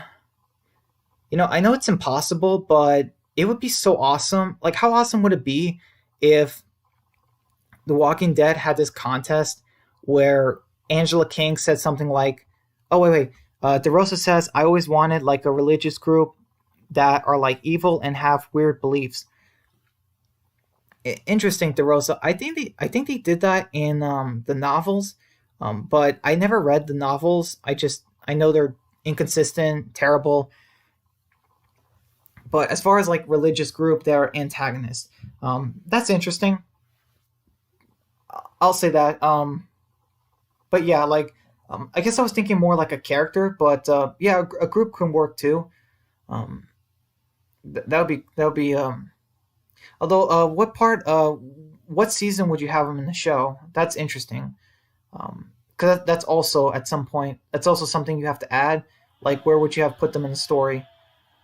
Because Dan and me would put our characters in season five, and Eastside Badger would put his character in season one.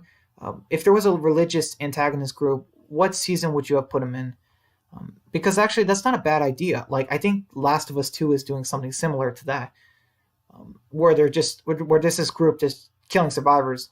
But yeah, DeRosa says it's a fresh idea. Never heard of villains like that.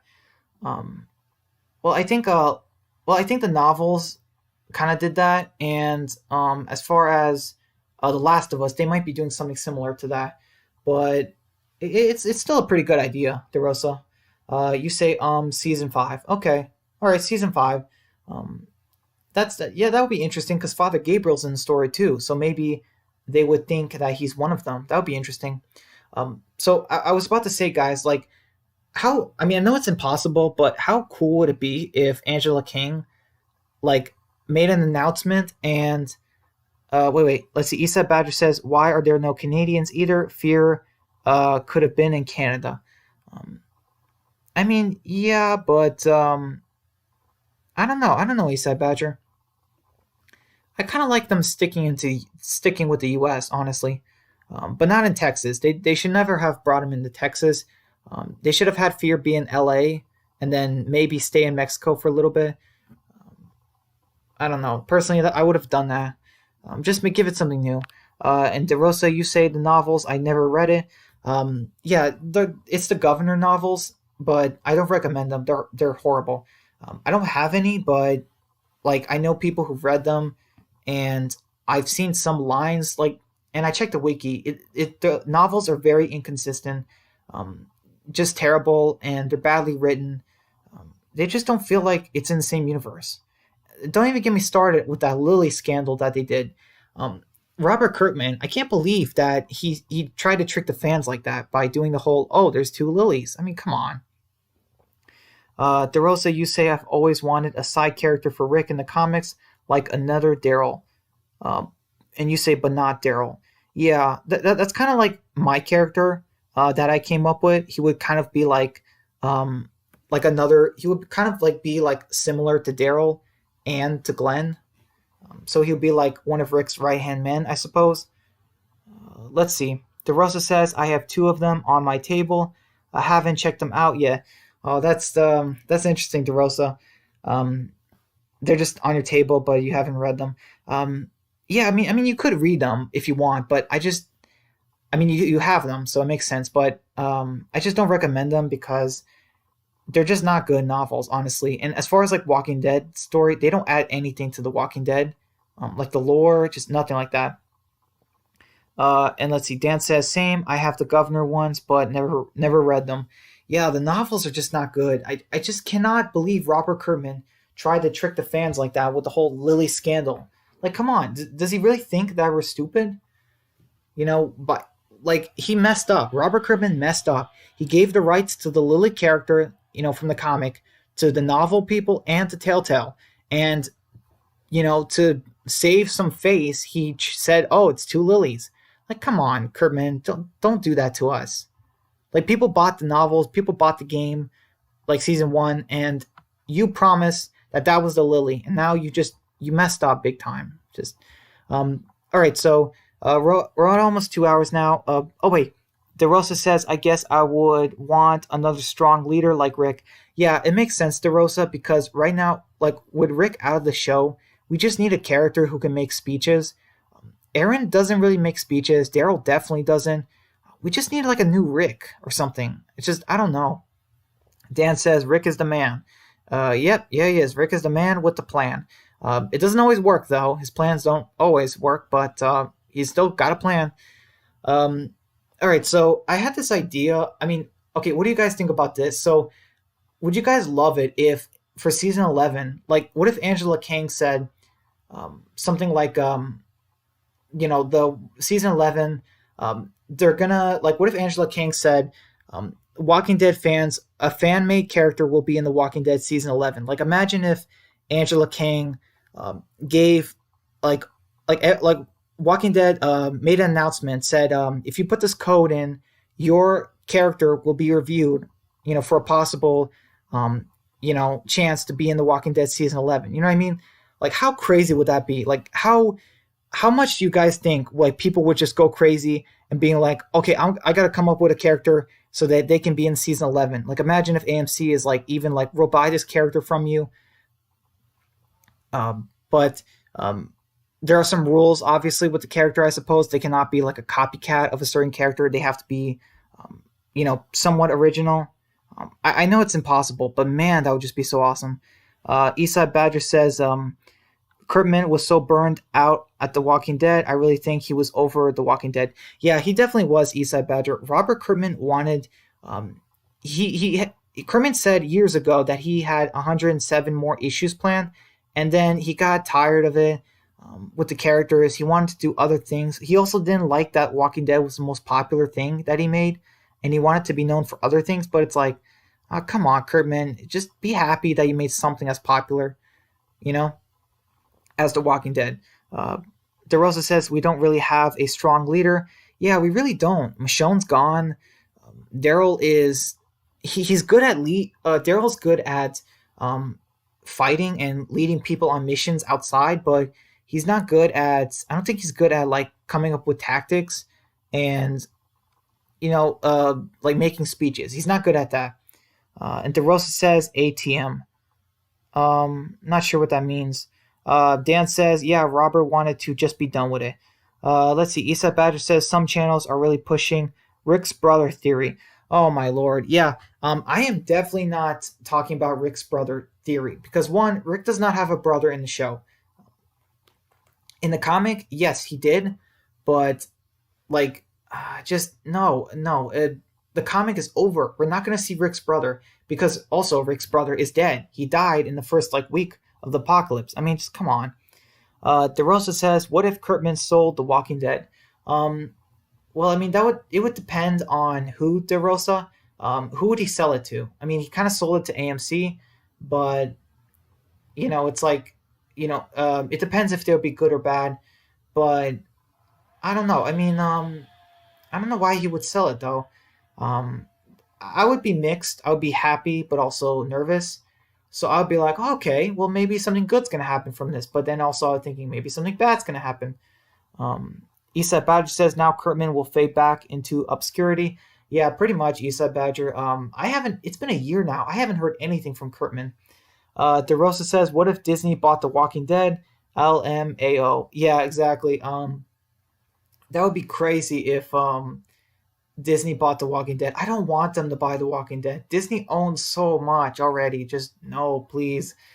And don't even get me started with Disney. They're so big right now. They don't care about the moviegoers, the audience. They don't care about that. All they care about is making money with the Star Wars movies, Marvel movies.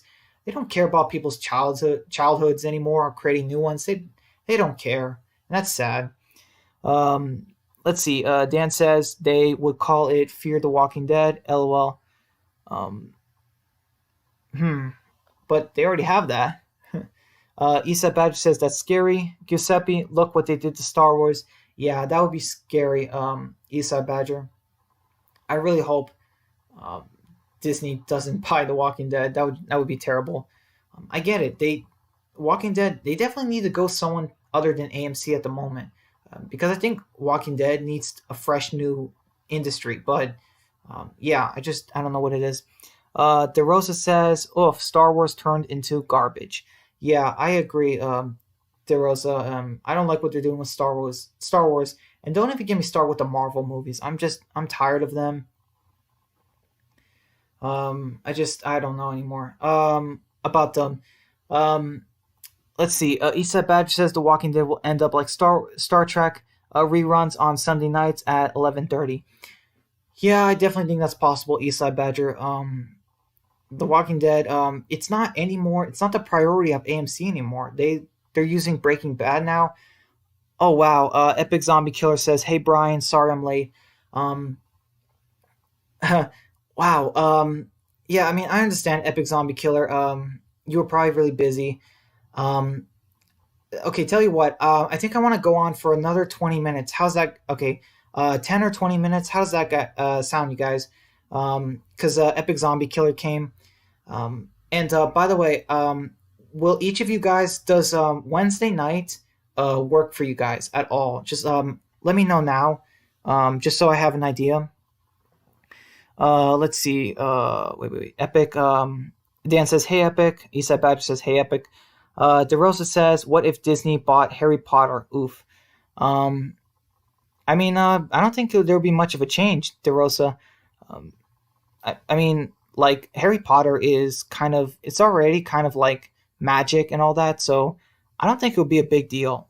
It's oh, you say I'm okay with that. Yeah, The Walking Dead would change drastically with Disney, but Harry Potter, I think they can make it work, just because it's not that different. Let's see. Dan says 20 minutes is perfect. Well, I hope so, Dan. I kind of need to get ready for bed and tomorrow.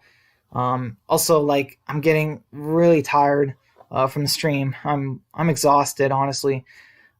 Big day today. Let's see. DeRosa says, "Dang, my dude, you deserve more subs, honestly." Well, thank you so much, DeRosa. I have 37 subscribers right now, and I'm trying to get to 40 at least by next month, by the end of next month. Um, and I really, really would like more people to join my live streams. Um, so yeah, thank you so much for saying that. Eastside Badger says, "Sounds good. Wednesday is good." Okay, glad to hear it, Eastside Badger. Um, let's see. Epic Zombie Killer says, "Hey Brian, one thing I don't get is why AMC put a ton of money in Breaking Bad, but they don't for The Walking Dead." Um, I think Breaking Bad was owned by more than just AMC, Epic, so I think that it got money from other networks, but Walking Dead, it only gets money from just AMC, unfortunately. I think that's the issue. By the way, Epic, me, Dan, Isa Badger, and DeRosa, we were talking about custom characters. So if you can come up with a character that is not in The Walking Dead, um, like completely fan made, pretty much. If you can put them at any part in the story in the Walking Dead show, go back in time and change it. What would you have done? Like what character, race, gender, good guy, bad guy? Just let me know if you have an idea, Epic, because I would really like to know what kind of character you would come up with. Because I love hearing people's ideas of custom characters. Let's see. Dan says Breaking Bad is nothing compared to The Walking Dead. Yeah. I mean, I've never seen it, but I saw parts of Breaking Bad, but not the whole way through. But I heard that Breaking Bad was quality all the way through the franchise. But yeah, Walking Dead, unfortunately, it lost those a lot of viewership. DeRosa says if you want more subs, make social media accounts about your YouTube. Well, I have a Facebook. I guess I can do that. I mean, I do have a Facebook account, but that's pretty much it. I don't want to go too much into social media because it's kind of like, social media is like, it kind of drains you, you know what I mean? But thank you, DeRosa. Eastside Badger says AMC can't come up with anything new, so Breaking Bad is it's known and popular. Yeah, that's true, Eastside Badger. I don't know. They got to come up with something good. I don't know. Like they should do some like vigilante series or something. Just come up with things like that. Uh, more series where there's like vigilantes and stuff. Just do something. AMC. DeRosa says and follow a lot of random Walking Dead accounts. Well, I'm kind of trying, DeRosa, but I just don't have the time for it. Like Trev and Ronnie Hayes, I don't pay attention to them anymore. Just because they're so big and, you know, I don't think they care too much about small Walking Dead channels like us, even though we've been loyal to them for years. And you say that's how you will get recognized. Well, I'm trying, DeRosa, but I'm trying, but it's really not easy. because I don't want to spend too much time, trying to get more subs. You know what I mean? Because my days are pretty hectic. Epic says, but yeah, I would have made myself actually, and I'd be super tough and hardened with a flaming sword. Interesting, Epic. Interesting idea. By the way, okay. So I think you. Oh yeah. So I told everyone else, but not you. So I had this idea for the mid-season. Oh, I'm just gonna say real quick. For 2 years now, I had this idea for the mid-season finale of season 8. So Epic. Do you remember the part where Simon came and had Maggie hostage? So I would have written it instead, where instead of Jerry, you have three other people with Jerry. So Simon captured four of Maggie's people, or three, whatever. And then Simon's takes his gun and starts shooting them one by one to get back at Maggie, and then stops at Jerry because Maggie says, I have your people from the satellite outpost. And then Simon decides to make a deal with Maggie and says, okay, I'll let you go, you know, and you give me back my people. And then Simon, he pulls his gun and shoots Neil, the guy that actually died in the mid-season finale, next to Maggie. And this way it would explain why Simon lets Maggie go in a more accurate way, and it would actually make sense why Maggie pulls out a captive savior and then shoots him when she gets back to the hilltop.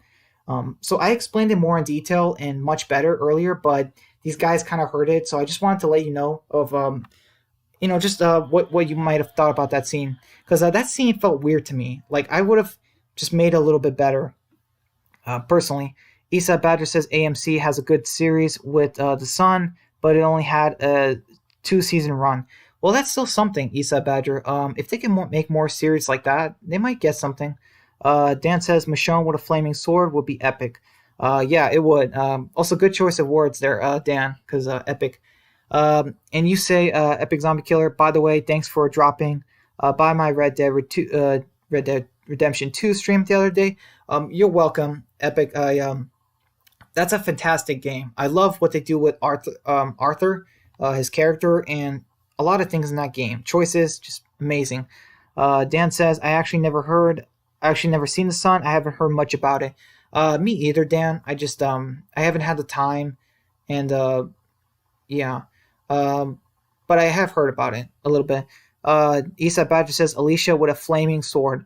Well, I mean, Alicia doesn't need a sword to be, on fire, But that would be cool, Eastside Badger. Let's see. Eastside Badger says it was pretty good, Dan. Not great, but I'm good. Dan says I'm picturing it right now. Let's see. Epic Zombie Killer says Simon wasn't smart. IMO, he messed with the wrong person. He shouldn't have messed with Maggie. Yeah, I agree, Epic. So what do you think about what do you personally think about my rewritten version of the whole Simon and Maggie scene in the mid-season finale? Because I personally want to hear what you think. Do you think it's more realistic than what we actually got? Because Simon, he just went to Maggie, pulled her over like a cop, just said he just killed Neil and was like, okay, I'm going to let you go now. But in this version, I would have a really sad moment where Simon's killing, the people that they captured from Maggie's group, and he's about to kill Jerry, but then Maggie stops him because Simon wants his people back, And then Maggie can mention Alden by name, and then Simon could be like, "Oh, I remember him. He built the fence." Just something like that. Let's see. Isa Badger says I am too, and Epic says I liked it. I'm glad you liked it. Did you like it more than what actually happened? Just wanted to make sure. Yeah, I don't know. I don't know why, but I like going back in certain scenes of The Walking Dead and just maybe changing them a little bit, and see if they work better, if they're more realistic. Things like Carl, we know that Carl should not have died, but things like that scene, I just feel like it would have been better. And yeah, I mean, sure, I didn't go to, I didn't get a degree from writing school, but when I looked at that scene, I knew it was wrong, and I just felt like that would have been so much better than what we got. I don't know how fans like us can think of better ideas than what actually happened, but it happens, DeRosa says, if I started a new Walking Dead show, I'd add a lot of season one characters because you never know in the end if actors want to leave. Yeah, exactly, DeRosa. Well said. That's where they messed up on Fear. They had like 8 characters from season one, and then they killed off one of them. Like that was it. Like at least the main show had like 14 characters left in season one after the finale, but Fear was not thinking of long term. They were not being smart. Fear should have had more characters from season one. I mean, just why? Just it was a big mistake. Dan says, yeah, it's safer. Exactly, Dan. You never know if actors want to leave or something else could happen. You just never know. It's better to be safe in the beginning. Epic says, my opinion is they should have had Lee live to season 2. It would have made it a way better season. Maybe Epic. I think what happens in season 2 is amazing. Dan only played episode 2 of season 2, but I think it's really good. Oh wow. My battery is low on my. Let's see how much time I have left on my computer before it shuts down. Let's see, I have 10% left. That can last me. Yeah, that should be able to last me 10 more minutes. What do you guys think? Let's see. Would have been way better. And Isa Badger says, very true, Giuseppe. Yeah, exactly. When you do a Walking Dead series, you should have multiple season 1 characters. That's where Fear messed up on. And they killed off multiple characters in season 2, season 3, and then season 4. And it was like, wow, Alicia, Daniel, and Strand are the last characters left. And we're only at season 5. And then that's why they didn't kill off anyone in season 5. I mean, season 5 had like no deaths. Oh, I'm sorry, except for Tom, but we don't talk about Tom. Epic says, I just wasn't a fan of season 2. Yeah, I understand, Epic. Clementine's group, the cabin group, is just not as interesting as her group from season 1 and the characters in season 4. They're just not as good. But I think the group is still kind of interesting. Epic, you say it's just me. No, it's not just you, Epic. Season 2, it's better than season 3, but it definitely is not as good as season 1 and 4.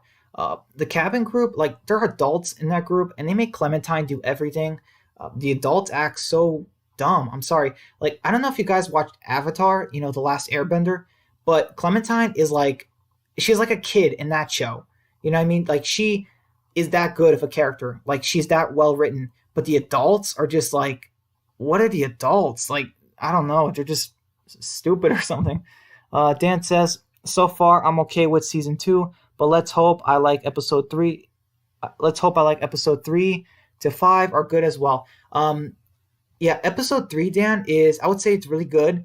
Episode 4 is probably the worst in the season, and then episode 5 is pretty good. So I'm just gonna tell you that, just that much. No spoilers. Just episode 3 is probably it's gonna blow your mind.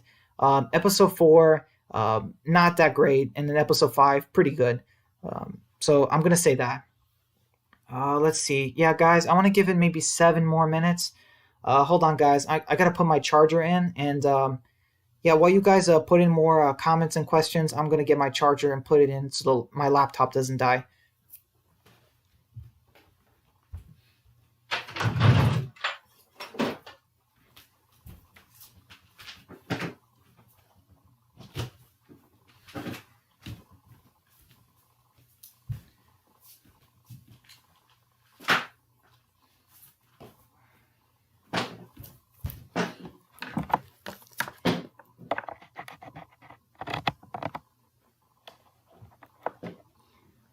All right, guys, I'm back. Let's see, we got about 7 more minutes.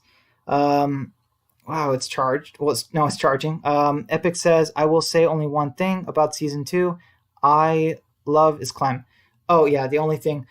Yeah, Clementine is great in all the seasons. Like, no matter if it's a good season, bad season, Clementine is still like, it's just crazy. Like, she feels like she's obviously the best character in this entire franchise, like the video games. And she's up there with Rick, Michonne, Negan. Like, she's up there with amazing characters. Like, she beats TV Carl big time. I think she even beats Judith as far as awesomeness, like being awesome. But as far as like, yeah, she's like up there with Rick, Daryl. She just has to be. Dan says, I agree, Epic. She does way more than the adults, that's for sure. LOL. Yeah, exactly. Like, that's why Clementine is, um, like, it's not like the situation with Carl. Like, Carl, he didn't do the things for the group. You know what I mean? The group protects Carl. They kill the walkers. But Clementine does everything for the group. Like, that makes her so much better, you know? Epic says Clementine is one of the greatest protagonists ever made. She is definitely one of the best video game protagonists of all time. Um, Up there with her is Lee and Bigby Wolf from The Wolf Among Us. If you guys haven't played it, like, I really recommend The Wolf Among Us Season 1 game. It's by Telltale as well. And like I said, I'm going to review it on this channel whenever it comes out. Hopefully it comes out sometime next year. Epic says she's what TV Carl should have been. Yeah, exactly. Absolutely agree, Epic.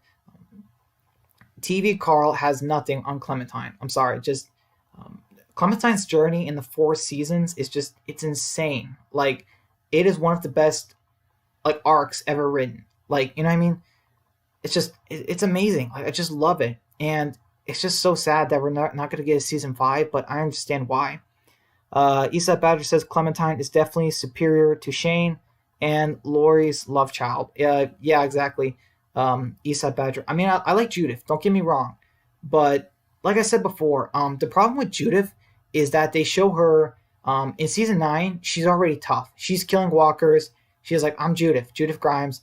She's using that Colt Python, which I don't really like, with no problem. She's using the gun with no problem, and she's just acting tough, But she's cute. Yeah, she's a cute little girl.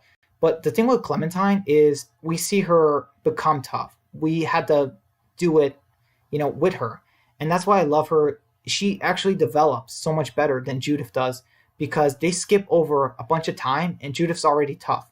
Whereas Clementine, we see her development, how she gets tough, and it's so much better. Epic says, like, I love playing through the entire the series and seeing this little girl grow and evolve. Yeah, exactly, Epic. That's what I like about Clementine more than Judith. They just did that time skip, and Judith was already tough, and that was it. That was pretty much it. And like Judith is good, but she's not why I would watch season 10. You know what I mean? Because there's still some interesting characters. But like Clementine, she is the main reason to play the games. She's just that good of a character. You know what I mean? Maybe not that great in season 3, but it's still better than a lot of other things. You know what I mean? Like, she's still better than Carl, TV Carl. She's better than Daryl was in season 7 and 8. Like, yeah, I'll say that. By the way, guys, I really should wrap up soon. Let's see. Dan says Judith is awesome though. The actress is killing it. Yeah, she is. I'll admit that, Dan. But I just think that Judith is like, it feels like she didn't earn. It feels like she didn't earn that level of respect from the fans, like Clementine did. You know what I mean? That's pretty much it. Epic says pretty much Lee, his death is what made her so strong and hardened. Yeah, exactly. Isa Badger says, wonder what Judy would think about Coral naming her after a math teacher and putting down her Walker father.